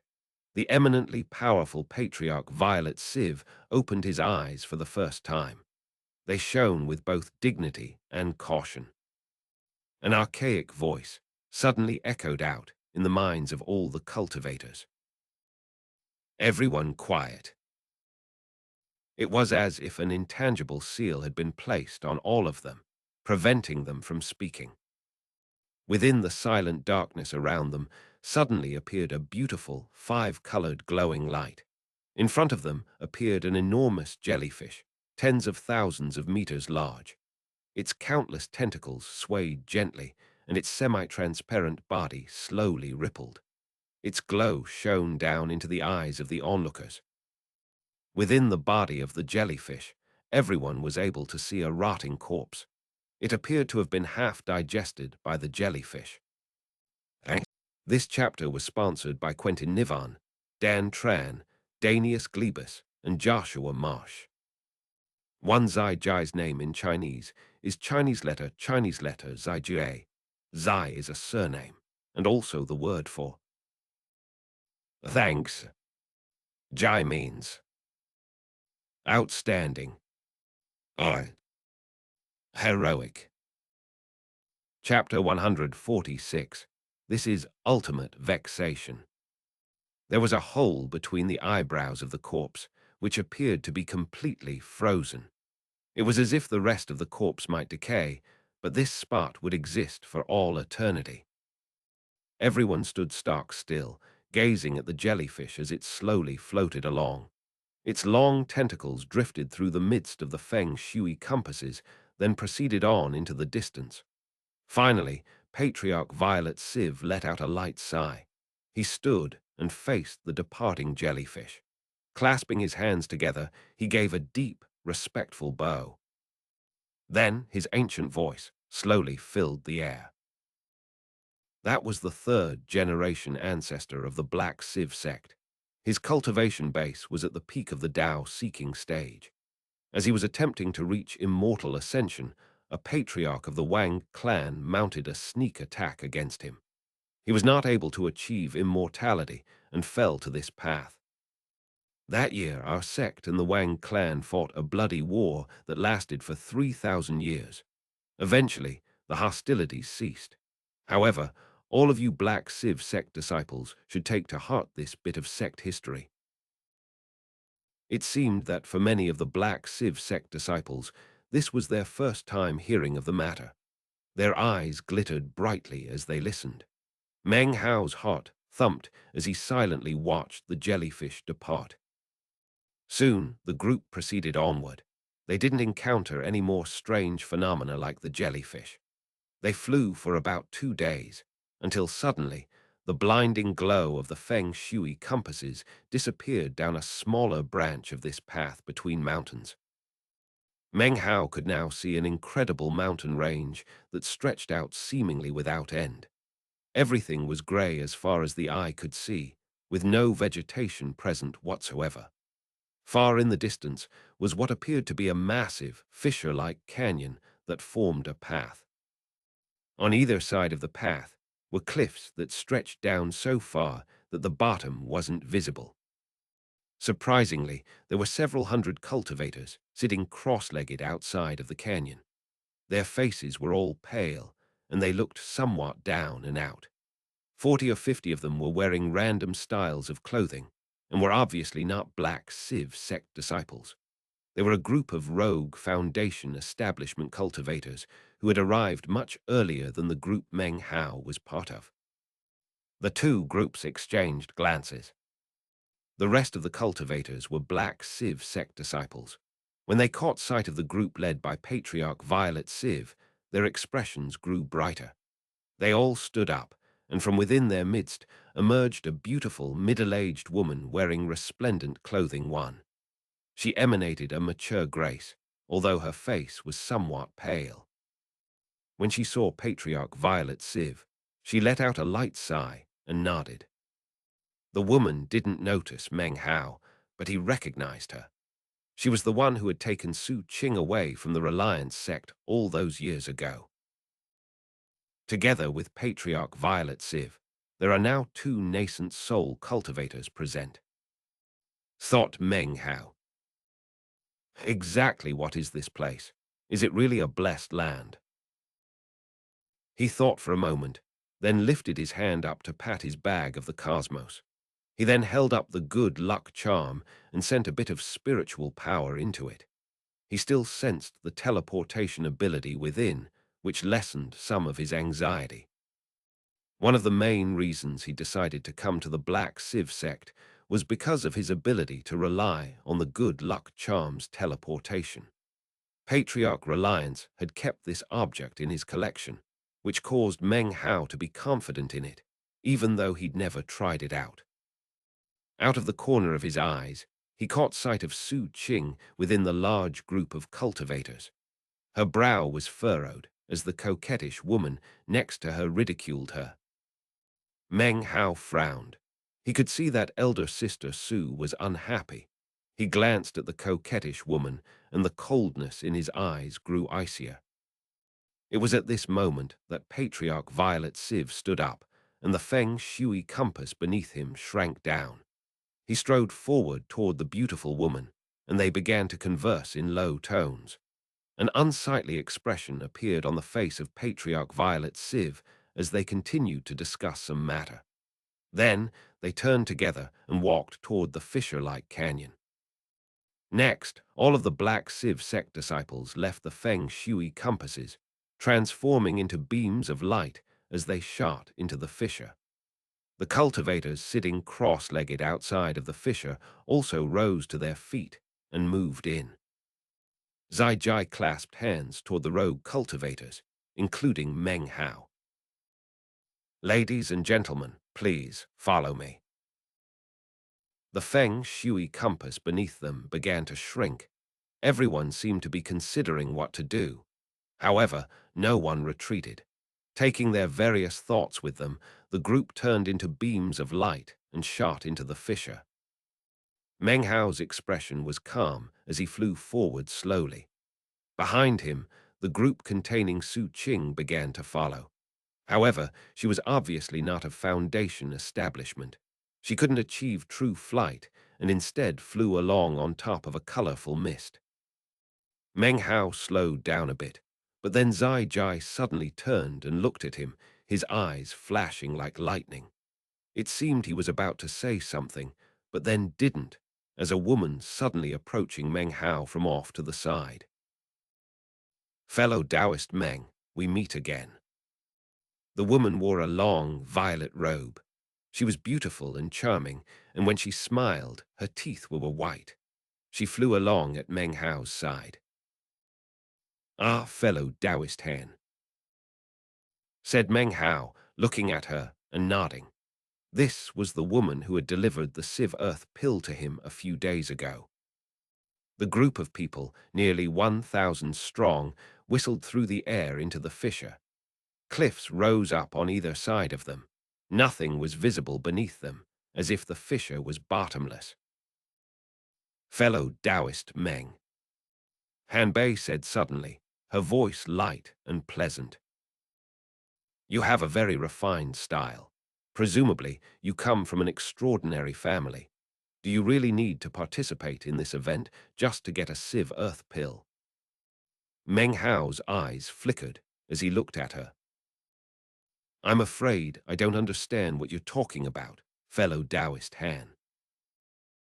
At this point, the group had flown quite a distance into the fissure. The cliff walls around them were gradually turning black in color. The rocks were now beginning to glitter. Before Han Bei could respond to him, the surrounding cultivators began to speak excitedly. "This is a crystal cliff. What is this place? There's so much crystal. It's even superior to high-grade spirit stones." Some of the cultivators flew up and struck the crystal cliff face, clearly intending to dig some out. However, the instant they struck the cliff wall, blood-curdling screams rang out as their bodies withered up. Their life force, flesh and blood were sucked away in an instant. In the blink of an eye, they were transformed into drifting ash, including their bags of holding. The places where they had touched the cliff walls now seemed to have grown a bit more crystal than before. It twinkled mysteriously. Seeing this, Meng Hao's eyes narrowed. The surrounding rogue cultivators sucked in their breaths. As for the Black Civ sect disciples, they didn't even seem to notice. Apparently, they were already aware of what the crystal cliff wall could do. "Brother Meng," said Han Bei with a deep, meaningful smile. "You're being watched. Please look out for yourself. By the way, are you really surnamed Meng?" Before he could respond, she left his side. Suddenly, an enormous roaring sound could be heard. It filled the air, causing everything to shake. Then, just as suddenly, it disappeared. Meng Hao frowned as Han Bei flew away from him. Then his gaze fell onto an enormous stone door up ahead, which Patriarch Violet Civ and the beautiful middle-aged woman had worked together to destroy. The stone door was refusing to stay in pieces. It seemed to have been congealed by some unusual power that caused it to grow back together. Past the stone door, Meng Hao saw another group of 200 cross-legged cultivators. They stood up. In front of them was a pale-faced young man who held a pearl in his hands. The pearl let off a gentle glow, which seemed to be slowing the recovery process of the stone door. "Junior Liu Wu extends greetings to the patriarchs." As he spoke, Patriarch Violet Civ and the beautiful woman entered through the stone door. They flicked their sleeves, causing the door to repair itself even more slowly. Next, the group of 1,000 cultivators, including Meng Hao, shot quickly through. It didn't matter whether or not they wanted to, because behind the group were the three-core formation eccentrics. With them taking up the rear, no one would dare to retreat backward. The path beyond the stone door was even stranger. There were 4 similar doors in total that had to be destroyed, beyond each of which waited more Black Civ sect disciples. As they proceeded, Meng Hao grew more and more cautious. Obviously, the Black Civ sect had investigated this area more than once. In fact, they seemed to have done so many times. These stone doors are like seals. This place. Meng Hao looked ahead, his brow furrowed. Suddenly, he stopped moving. He wasn't the only one. Everyone stopped and stared ahead. There in front of them was a large black door. This door was not made of stone, but rather of some metallic substance. It was inset into both cliff walls and emitted a black glow. On the surface of the door was an enormous face. The face's eyes were closed, as if it were sleeping. As they approached, the eyes suddenly opened, and the face emitted a roar which caused everything to shake. Even Patriarch Violet Civ couldn't prevent himself from coughing up a mouthful of blood. Meng Hao did as well. The blood spit up by the group of people turned into a stream that the giant face sucked in. After gobbling up the blood, it let out a burp. The face's voice was like the roar of thunder. In accordance with the orders of my master, I guard ultimate vexation. Without the pendant, you may not enter the, what are you guys doing here again? Patriarch Violet Civ and the beautiful woman both clasped hands and bowed deeply, reverent looks on their faces. Patriarch Violet Civ pulled out a bamboo tube, out from which flew a dilapidated hide. When he saw the hide, Meng Hao's eyes narrowed. The feeling he got when looking at it was exactly the same as that from the strange figure that night. As the hide flew out, the indistinct image of an eye appeared. The eye stared at Meng Hao. Their gazes locked, and Meng Hao's pupils constricted. The hide unfurled and came to rest in front of the face. One, if you forgot about the beautiful, middle-aged woman. Then you should reread Chapter 42, Who Dares to Touch Him? Chapter 147, Looking at Each Other.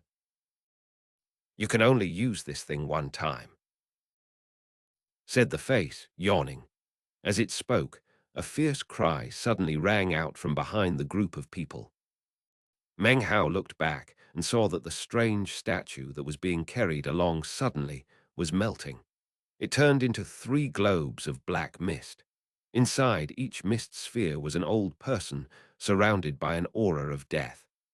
These were none other than the 3 people who had been on the tall platform beneath the Black Civ sect. The elder shot toward the face within their black mists.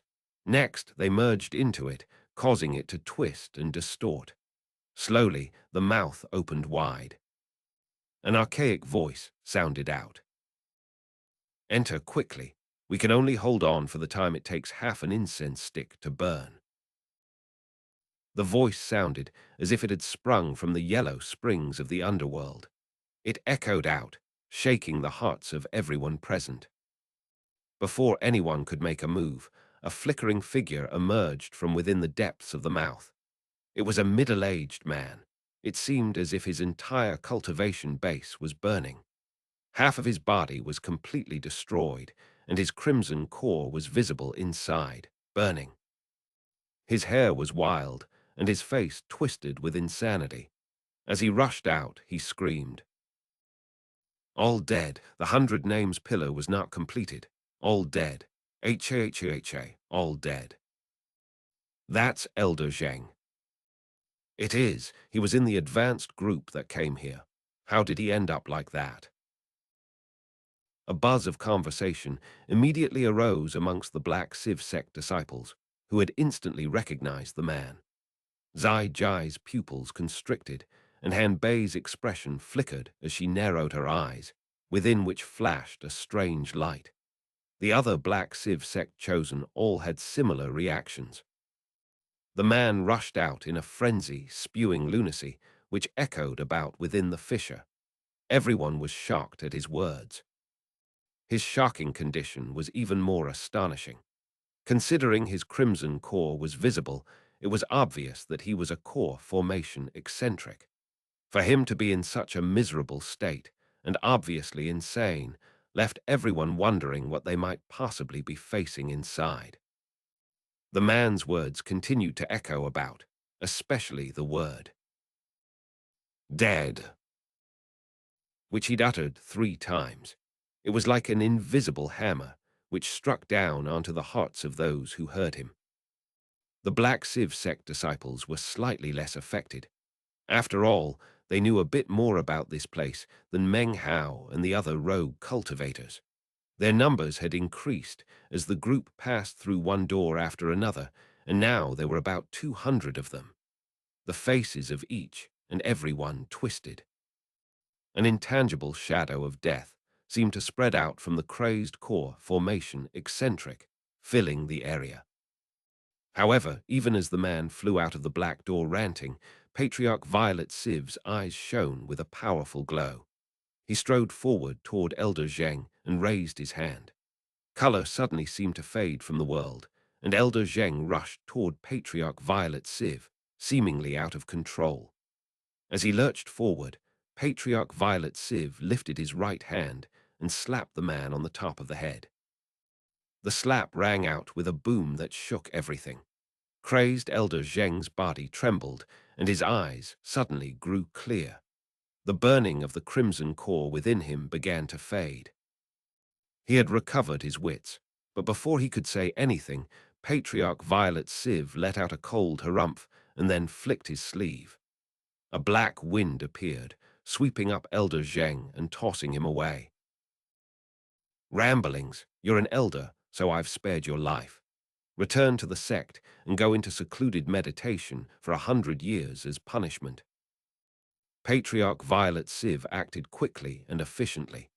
He lifted his hand, and immediately Meng Hao and the other Rogue Foundation establishment cultivators felt an intense pressure that sent their hearts racing. Rogue cultivators from outside the sect. He said coolly, "You have accepted our sect's medicinal pills and have signed our contract with your thumbprint. We have arrived at the ancient blessed land. Unfortunately, its interior is unstable and also incompatible with high-level cultivation bases. If you are able to acquire some of the designated items, then you can trade them for more Civ Earth pills. Take these jade slips." Pressure filled the area. He flicked his sleeve, and immediately 200 jade slips flew out to hover in front of the rogue cultivators. There is no doubt that this is a dangerous place, but it is not a death trap. After all, many of our sect's own disciples will enter with you. Please rest assured. As he spoke, the beautiful middle-aged woman next to him coolly looked over the crowd. The two of them did not need to utter any threats. Considering the cultivation bases, no one could possibly defy them. Meng Hao silently placed the good luck charm into his bag of holding. Around him, the other rogue cultivators maintained similar silence. It was impossible to tell what any of them were thinking. These were people who had reached Foundation establishment, but were not members of any sect. There might be some among such rogue cultivators who are stupid and foolish, but most of them could scheme and calculate. They had chosen to come to this place for their own benefit and were also aware that there would be danger. 7 or 8 figures flashed ahead, heading directly toward the black door. As soon as they entered the mouth, they disappeared. With them having taken the lead, the others followed in quick succession, flying forward wordlessly into the face on the large black door. Murmuring to himself, Meng Hao looked at Patriarch Violet Civ and the beautiful middle-aged woman. In the very rear were the core formation eccentrics, who were watching over the proceedings with cold faces. Elder Sister Su seems to be in some sort of trouble. Now that I'm here, I can't just ignore it. His eyes filled with determination. His body flew up along with a few dozen nearby cultivators, who all turned into beams of light that shot toward the face in the black door. About halfway there, he turned his head and looked back. He saw Zai Jai with his faint, hypocritical smile. There was pretty Han Bei, as well as the other Black Civ sect chosen. And off in the distance, amidst the crowd, was pale-faced Su Qing. When Meng Hao's gaze fell upon her, Su Qing suddenly trembled, staring in shock. A look of disbelief filled her face as she looked back at him. Many years had passed, and Meng Hao had experienced great change. But she recognized him immediately. She had brought him to the Reliance sect, and he had become her junior brother. He was the one who had given her the cosmetic cultivation pill underneath the moon. Scenes from the past filled Su Qing's mind. The memories of that time, the frustrations, all merged within her heart to ripple out like a dream. Their gazes locked. There were 1,000 people in between them, but despite the distance and the time, they were not far apart. Rather, they were very, very close to each other. Meng Hao gave her a warm smile. The entire reason he had come to the Black Civ sect to begin with was to see her, an old friend. Now he had seen her, and she him. He turned and disappeared into the mouth of the face in the black door. The moment he vanished, Su Qing's heart suddenly seemed to grow empty. Without realizing it, she took a step forward. But it was too late. Meng Hao was gone. Feelings welled up inside of her that she didn't understand. On the outside, she was as cold as ever. Usually, no one could touch her heart. She protected it fiercely. However, for some reason, a feeling of joy had arisen inside her. Then Meng Hao had disappeared, and she felt as if she had lost something. She rarely experienced such feelings, and when she did, she would suppress them. Today, however, the feeling could not be suppressed. "Hey, I'm talking to you, slut." It was the coquettish girl who was standing next to her. "If you want to pretend you can't hear me, fine," she said venomously. "But do you really think you can avoid me? Humph." She laughed coldly. "You got injured last time. If elder brother Zhao hadn't asked junior sister Han to save you, then you would have died inside. But instead of being thankful, you got more standoffish. It's just a little cherry. Why do you care so much about that? What an idiot." The coquettish woman looked at Su Qing's cold, beautiful face and gave a grim smile. The more jealous she got, the more she wanted Su Qing to end up like her. Su Qing turned around to face the woman who had treated her so poorly all these years. "One word at a time," she said. "That day in the blessed land, it was your own elder brother Zhao who broke the rules and almost got me killed. And elder sister Han didn't save me because elder brother Zhao asked her to, but because she took my bag of holding and just happened to grab me along with it." Her demeanor was cold and her expression very serious. This was the personality that she usually kept hidden from her fellow disciples. The coquettish woman could never have anticipated that the Su Qing who she constantly taunted would ever talk back to her. She stared for a moment and then laughed coldly. "So the slut dares to speak," she said derisively. "Elder brother Zhao has already arranged everything. You won't be able to get away this time. I'm going to stand there and watch while your cherry gets taken. Eventually, you'll thank me." The cultivators around her began to fly up into the air toward the black door. Su Qing's body flashed as she stepped onto a colorful mist and shot forward. The coquettish woman was behind her, laughing coldly. But then she noticed a man up ahead wearing a violet robe. He looked back, and a charming smile instantly covered her face. The handsome man in the violet robe was young and had a cultivation base of the early foundation establishment stage. He nodded at her slightly. Then his gaze fell upon Su Qing, and his eyes filled with a burning desire. This was none other than the man the coquettish woman constantly spoke about, elder brother Zhao. Chapter 148. Things are about to go down. After everyone entered the black door, the massive face began to warp. 3 misty figures dissolved out of the face, which then transformed into 3 wizened old cultivators. They looked as if they had just crawled out of the grave. Without hesitation, they head back toward the statue from which they had come. As they moved toward it, massive amounts of black aura emanated off of them, as if they were corroding. "What happened?" said the face. "Oh well. Anyway, without the authentication item, you cannot enter." It looked confused for a moment, but then its eyes grew clear, and it began to howl. Currently, there were only 11 people left within the fissure. In addition to Patriarch Violet Civ and the beautiful middle-aged woman, there were 9 others, all of them core formation cultivators.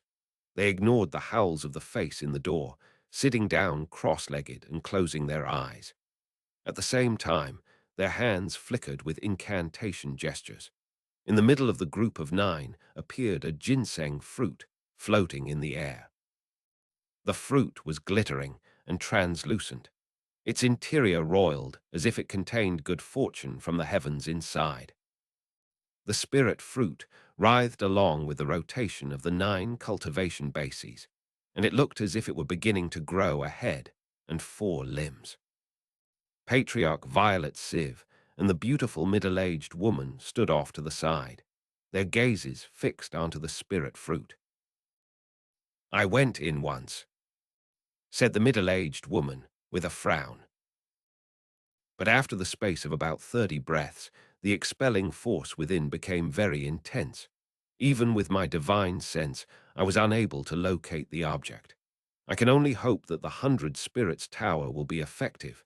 It's still not quite complete. Hopefully, this time there will be enough.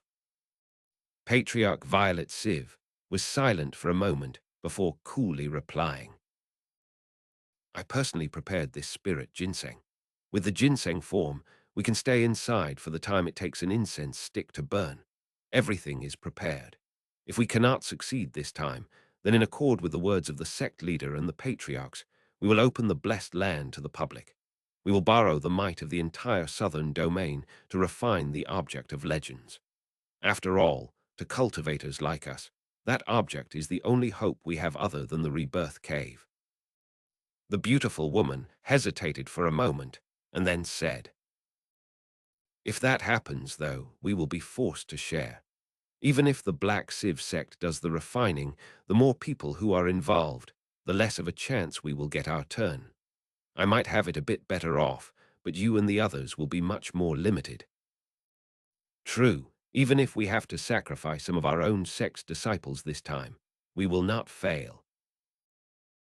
A dark violet color appeared within the birthmark on his face, giving him a very fierce appearance. The world spun, making it impossible to determine which direction was which.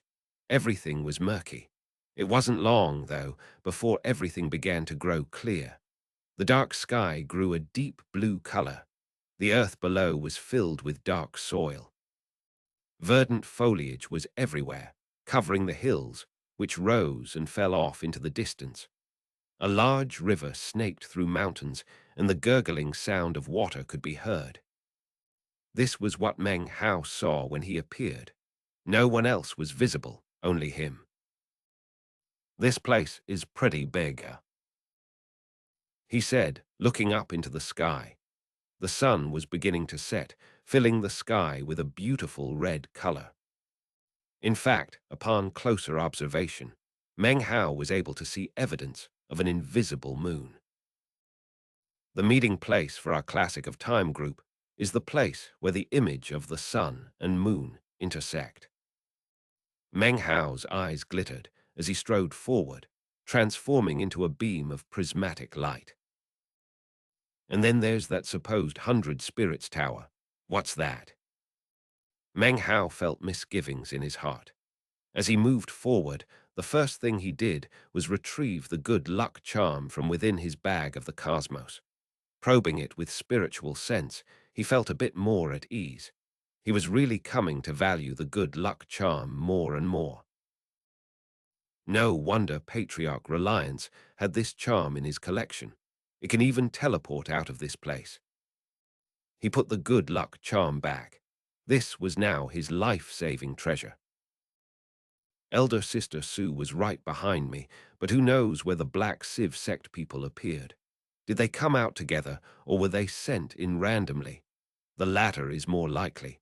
Well, in any case, I need to find her as quickly as possible.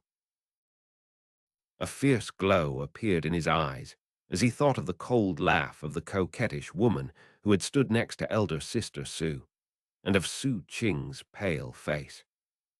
As he thought about her, he took out the jade slip distributed by the Black Civ sect. Imbuing it with some spiritual sense, he saw a list of names. He perused the list, retracted his spiritual sense, and then crushed the jade slip. Then he shot forward, in search of Elder Sister Sue. Time passed, and soon evening fell. The sky grew dark, and the moon rose. Everything was dark. Meng Hao currently stood on a small hill, looking out at some ancient ruins not too far off in front of him.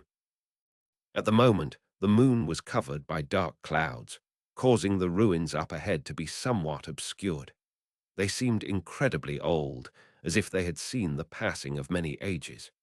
Meng Hao got the feeling that many years ago it had been a bustling city. Now, though, it was half consumed by the land. Only a few structures were visible, and even they were falling apart. On this moonlit night, it seemed very lonely. The wind blew across the ruins, carrying strange sounds with it. It sounded like countless people murmuring softly. Meng Hao couldn't make out what they were saying, but all of the voices combined together created a very bizarre feeling. In front of the ruins was a stone stele. Almost nothing remained of the characters that had once been carved into it, but now it was almost completely blank and covered with cracks. He looked it over and was about to turn and leave when suddenly his expression flickered. The dark clouds passed, and suddenly moonlight spilled down. Meng Hao caught sight of something in one of the cracks in the stone stele. There inside was a golden vine-like twig. It seemed to be squirming. It was covered with leaves that wrapped around tiny pieces of fruits the size of a thumb. He recognized this fruit from the jade slip he had just crushed. It was one of the items the Black Civ sect wanted, and was called a moonstone fruit. His expression calm, Meng Hao did nothing. He simply sat on the hill cross-legged, looking out with cold eyes. Not too much time passed before a figure sped out from the nearby forest. It was a middle-aged man with a cultivation base at the early foundation establishment stage. He shot directly toward the stone stele, arriving in front of it in the blink of an eye. He reached up to grab the moonstone fruit. However, the instant he touched one of the fruits, a cold light sprang out from within the stone stele. The middle-aged cultivator shot backward, a look of shock on his face. The cold light transformed into several beams, which swept toward him. Popping sounds rang out, and the man coughed up blood. Astonishment was written on his face as he attempted to defend himself. But before he could do anything, his body began to tremble. Suddenly, his head flew off of his shoulders, severed. At the same time, the golden vines in the cracks of the stele extended out, entwining around the headless body. One of the vines stabbed into the bloody flesh. It seemed to be swallowing something. Sure enough, in the space of a few breaths, the cultivator's body shriveled and withered. Meng Hao saw all of this happen. He continued to sit there quietly, a brilliant glow emanating from his eyes. What are the vines consuming? He thought. Even as he watched, the stone stele began to ripple and distort, and a grim-faced young man wearing a violet robe walked out of it. He was at the peak of the mid-foundation establishment stage, close to the late stage. Wrapped around his arms were thick rattan vines, which stretched out like tentacles. He looked very fear-inspiring. Meng Hao had seen him before. He was one of the Black Civ sect disciples that had traveled in the group with him to this place. He had been among the chosen on the violet Feng Shui compass. The young man didn't give a passing glance to the shriveled-up corpse. Instead, he raised his head to look directly at the hill where Meng Hao was seated. His eyes flashed. Meng Hao sat there cross-legged, looking back at him. There was only a few hundred meters distance between them. They looked at each other for the space of a few breaths. Then the young man dashed forward and leaped into the air, his body transforming into a prismatic beam that shot toward Meng Hao. Meanwhile, in a different location not too far away, Su Qing sped along, her face pale. The colorful mist beneath her feet was on the verge of falling apart. Behind her was elder brother Zhao from the Black Civ sect. A smile covered his face. At his side was the coquettish woman, who was surnamed Zhu. Together, they pursued Su Qing in a leisurely fashion. "Junior sister Su, you were able to get away last time because you got lucky," he said. He was quite handsome, this young man named Zhao. "This time, however, I paid off elder brother Zai. He issued a secret order for any disciple who caught sight of you to notify me. Look, we've only been here for a couple hours, and I already found you." He laughed, and the sound of his voice rang into Su Qing's ears, causing her face to grow even more pale. She gritted her teeth tightly. She said nothing, instead shooting forward as fast as possible. However, it didn't really matter how fast she went. Zhao was a Foundation establishment cultivator, and there was really nothing she could do to evade him. "Junior sister Su, you're lucky to have elder brother Zhao take a fancy to you. When it happened to me, I didn't like either, but things are fine now. Just give in, and everything will be fine." The coquettish woman did nothing as the young man named Zhao rubbed his hands across her body. She laughed. "I don't want to make it hard on you," said Zhao, the fire in his eyes growing stronger. "I just want your cherry. I have a Foundation establishment pill that I can offer in trade. It's a fair price, but you just keep refusing me. You can't blame me for taking it by force." He lifted a finger on his right hand. The finger sent a stiff breeze flowing. It rushed past Su Qing, causing her robes to lift up and reveal quite a bit of skin. Su Qing trembled a bit, and some blood seeped out of the corners of her mouth. And yet, she just clenched her jaw and kept moving forward. The young man named Zhao just laughed a few times. His eyes burned as he lifted his hand again. Chapter 149, Killing Intent. Meng Hao stood on the top of the hill, calmly watching the violet-robed youth charging toward him. As he approached, he kicked up a wind, and the 7 or 8 tentacle-like vines expanded to the size of pythons. At their ends were wide mouths filled with sharp teeth. "Mid-Foundation, establishment stage," said Meng Hao calmly, his face not changing in the slightest.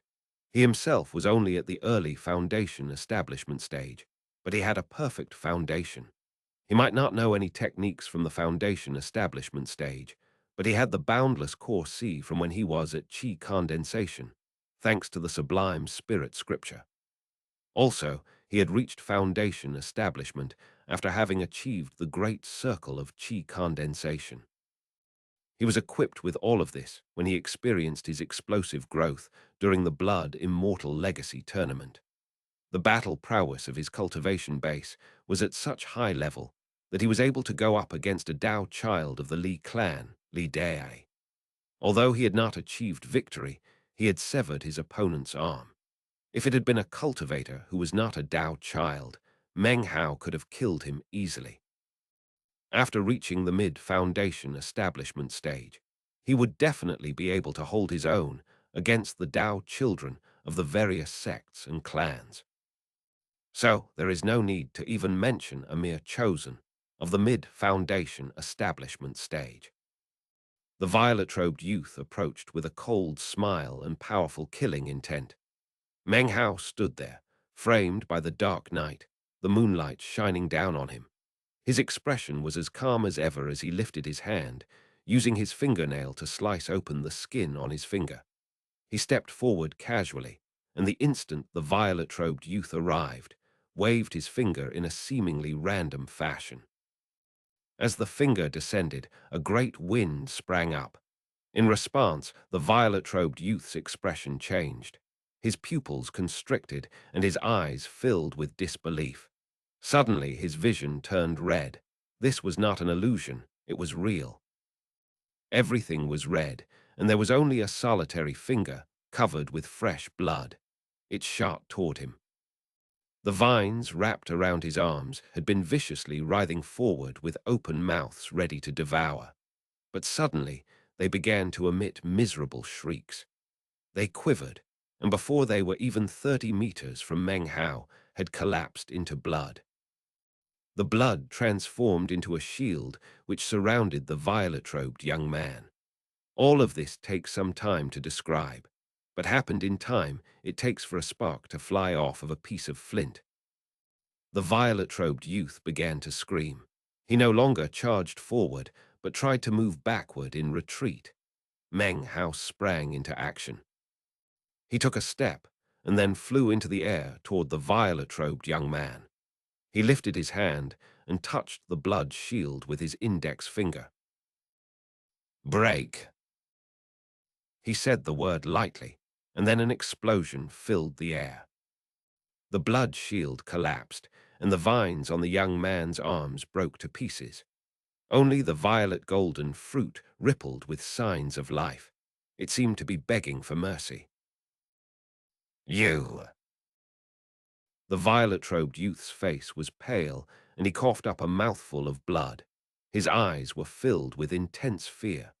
This was the first time he had even shown fear. He was a chosen of the Black Civ sect, and a violet-robed disciple at that. His position in the inner sect was very high, and he had never been defeated with battle magic. Usually, people sought him out because of his popularity. But now, seeing the expressionless Meng Hao in front of him, he was filled with an unprecedented feeling of life or death danger. At this critical juncture, the violet-robed youth lifted his hands and flashed an incantation gesture, then swiped his palm forward 7 or 8 times in succession. Each swipe sent ripples out, which then congealed into a massive, black-colored hand that faced up against Meng Hao. Meng Hao, expression calm, opened his mouth and spat out the lightning mist. The mist slammed into the hand, and a boom filled the air. The violet-robed young man's expression filled with despair. He was about to make another incantation gesture when Meng Hao arrived in front of him. Meng Hao's knee flew into the air, slamming directly into the young man's neck, whose head filled with a buzzing sound, and then an intense pain.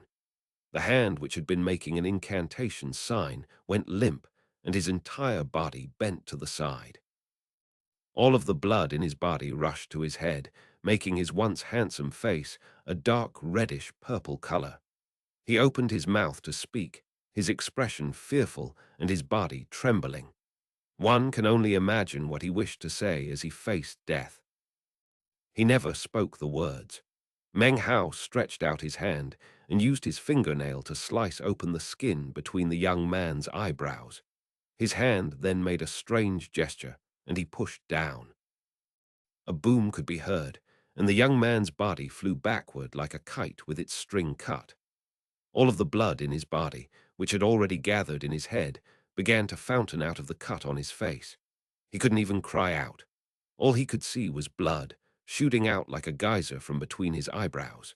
His pale body slammed into the ground and twitched a few times before lying still in death. The blood that had shot out of his body seemed to be burning. It turned into a mist, which then congealed into a drop the size of a fingernail.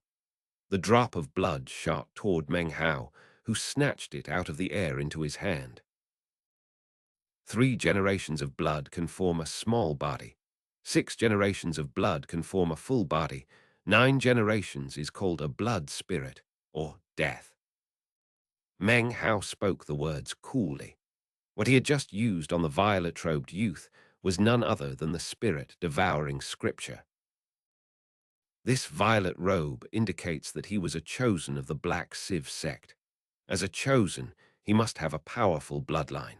He lifted up the blood and looked at it for a moment before putting it away. Then he looked down at the young man's corpse. He picked up the bag of holding, as well as the violet golden fruit which had been begging for mercy just now.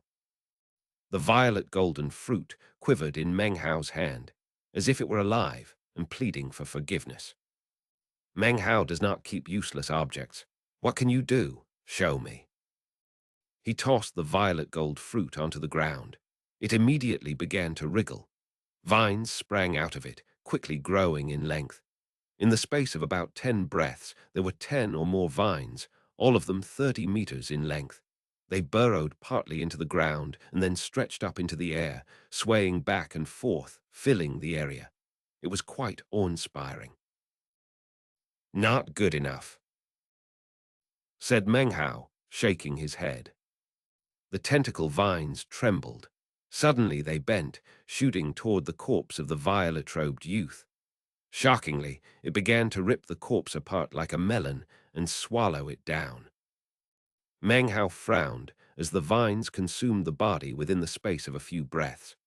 Then, each of the tentacles began to tremble, and suddenly, leaves with glowing magical symbols began to sprout out. Meng Hao was quite shocked. Not much time passed, and soon nearly 100 leaves had appeared. The magical symbols drifted off of the vines and floated toward Meng Hao. They began to merge together to form a book of leaves. Meng Hao took the book and flipped through it. His eyes filled with a bright light. The magical symbols were filled with the power of something similar to spiritual sense. After examining them closely, he realized that they described a technique.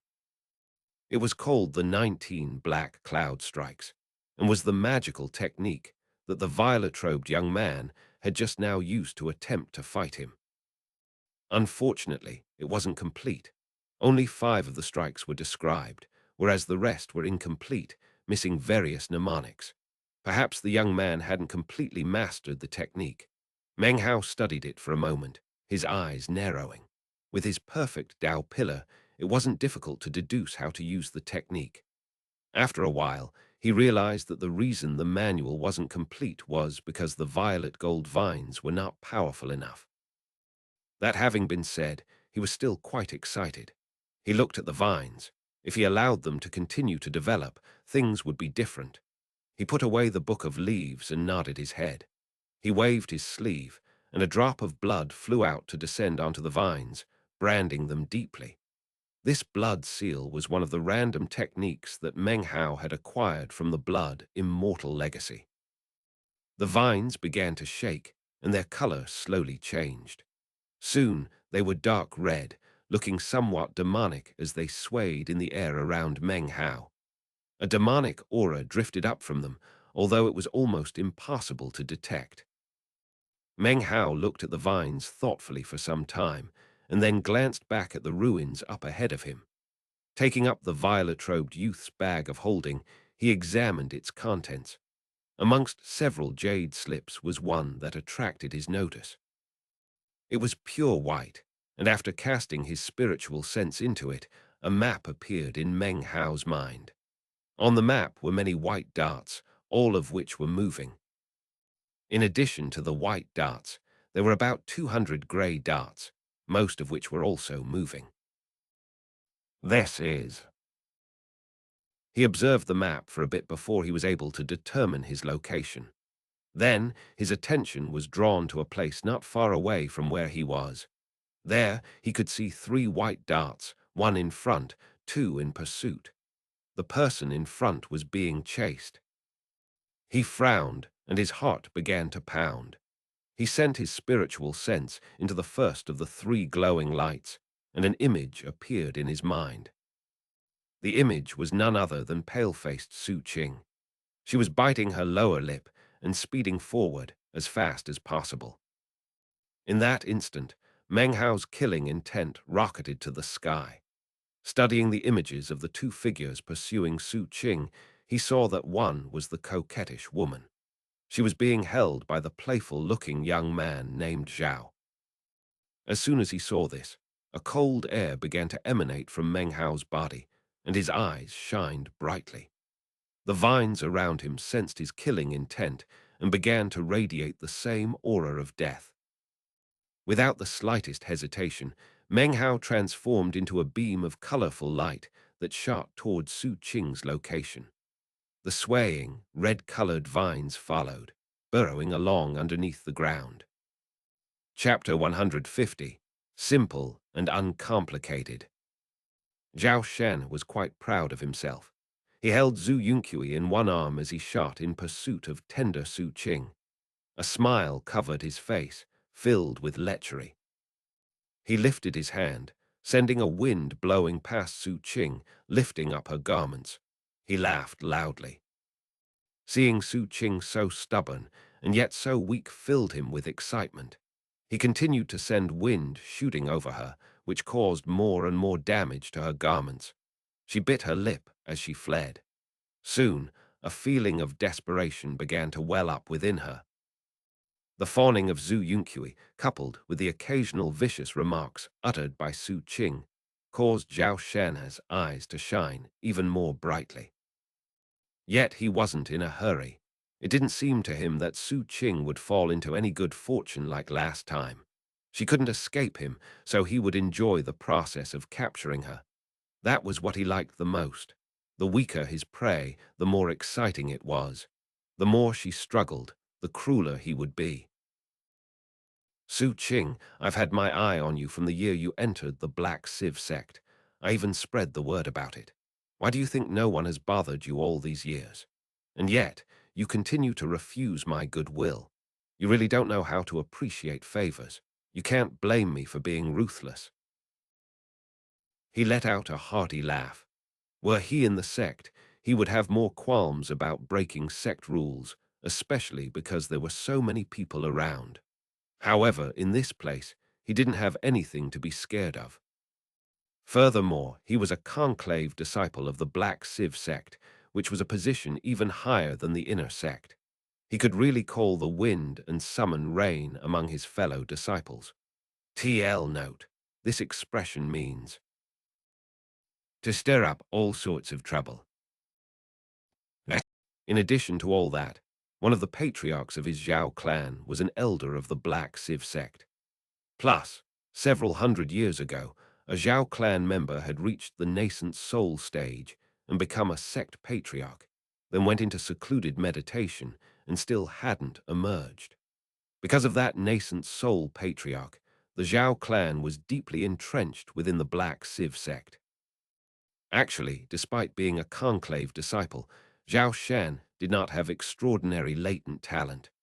No other person in the sect with his latent talent would ever have been able to reach foundation establishment. However, with the support and direction of a core formation patriarch, along with multiple foundation establishment pills, he was finally able to do it. After becoming a foundation establishment cultivator, Zhao Shen was quite pleased with himself. He had grown up in the sect, and other than a few people who could not be provoked, everyone must bend to his will. If he wanted wind, it was windy. If he wanted rain, it was rainy. Within the Zhao clan, there were two sons of the current generation. One was him, the other was from another branch of the Zhao clan, his cousin, Zhao Binwu. Like him, Zhao Binwu was a conclave disciple. In terms of latent talent, his was above and beyond Zhao Shan, and he was viewed as an important member of the clan to be nurtured. Zhao Shan was well aware of this, of course, and didn't get involved with rivalries with him. Instead, he immersed himself in pleasure. Normally, if he fancied a female disciple in the sect, she wouldn't refuse him. After all, even if she wasn't willing, refusing him was useless. The patriarchs didn't pay attention to such matters. If anything, he could expand the clan. In any case, If a female disciple really did get pregnant, she would instantly be in a much higher position than before. Due to a variety of lucky circumstances, Zhao Shan was like a spoiled rich kid within the sect.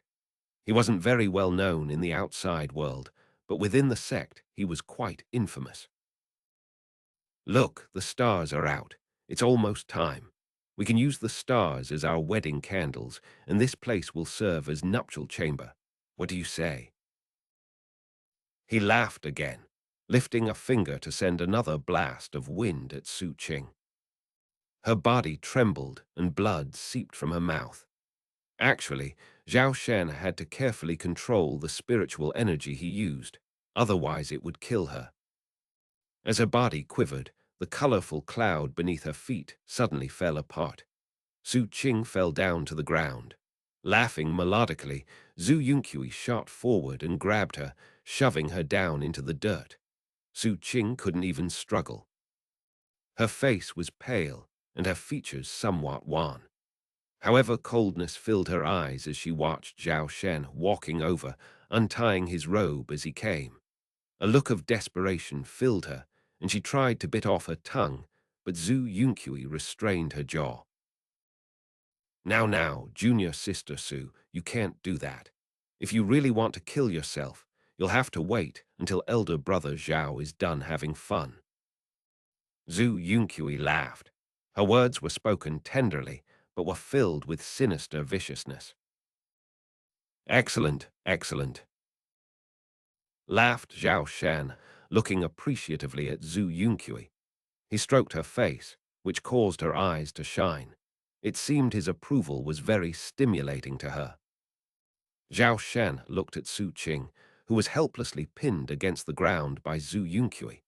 His gaze roved over her lithe curves, and he laughed. If I gave you some medicinal pills, he said, then I wouldn't be able to enjoy the struggle, so of course I won't give you any. His robe was now completely untied. Su Qing's body quivered and tears seeped out of her eyes. She couldn't struggle. Zhu Yunqui's cultivation base was higher than hers. Plus, she was exhausted from fleeing and was being held down tightly. There was no way to flee. The coldness on her face dissipated, replaced with bitterness and desperation. Her eyes emptied. Suddenly, it seemed she could see the Reliance sect and Meng Hao standing on the east mountain.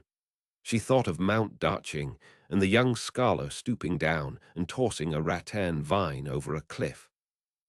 She remembered the first time she saw Meng Hao one. She had been standing behind him as he searched for rattan vines. She watched him throw the vine down the cliff and had heard him talking about immortals to the people below. At that time, she'd thought that this mortal scholar was very interesting. Thus, she'd taken him with her. She thought about the stares of the crowd too, when Meng Hao had offered her the medicinal pill. And she thought about how he had gazed back at her right before he entered the black door. It's all over. The streaming tears made her face seem very bleak.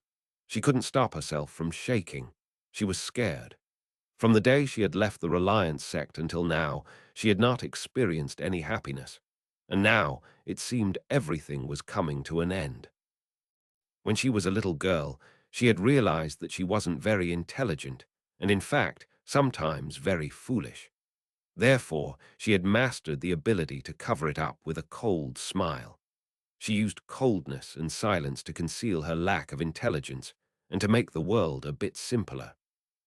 She didn't like complicated things because she often didn't understand them. She liked peace and quiet. She liked to practice cultivation by herself. As she did so, she watched the years pass, observed the ebb and flow of life, and recalled beautiful memories from the past. This was her, Su Qing, a cold exterior and a simple heart. She tried hard not to cry. Her body shook, and she closed her eyes. She didn't want to look at Zhao Shan and his overwhelming strength. She was simply a qi condensation cultivator in a sect where happiness was unachievable. She had no strength to resist, nor even the ability to die. As she closed her eyes, Zhu Yunqui laughed and then spoke into her ear, her voice cool and complex. Hey, you can't fight back, so just close your eyes. That's what I did all those years back. If you want to blame something, blame your aloofness and blame your cultivation base. You're just too weak. Zhao Shen's laughter echoed out. He waved his right hand, and a pink glow spread out. It enveloped the entire area within a 30-meter radius, creating a glimmering, pink shield that concealed everything within. The three of them were completely hidden. From the outside, the area didn't look unusual at all. At the same time that the cloaking shield went up, a fiery beam of light shot across the sky nearby. It screamed through the air, a cold-faced Meng Hao in its middle. He arrived in the blink of an eye, his gaze sweeping the land.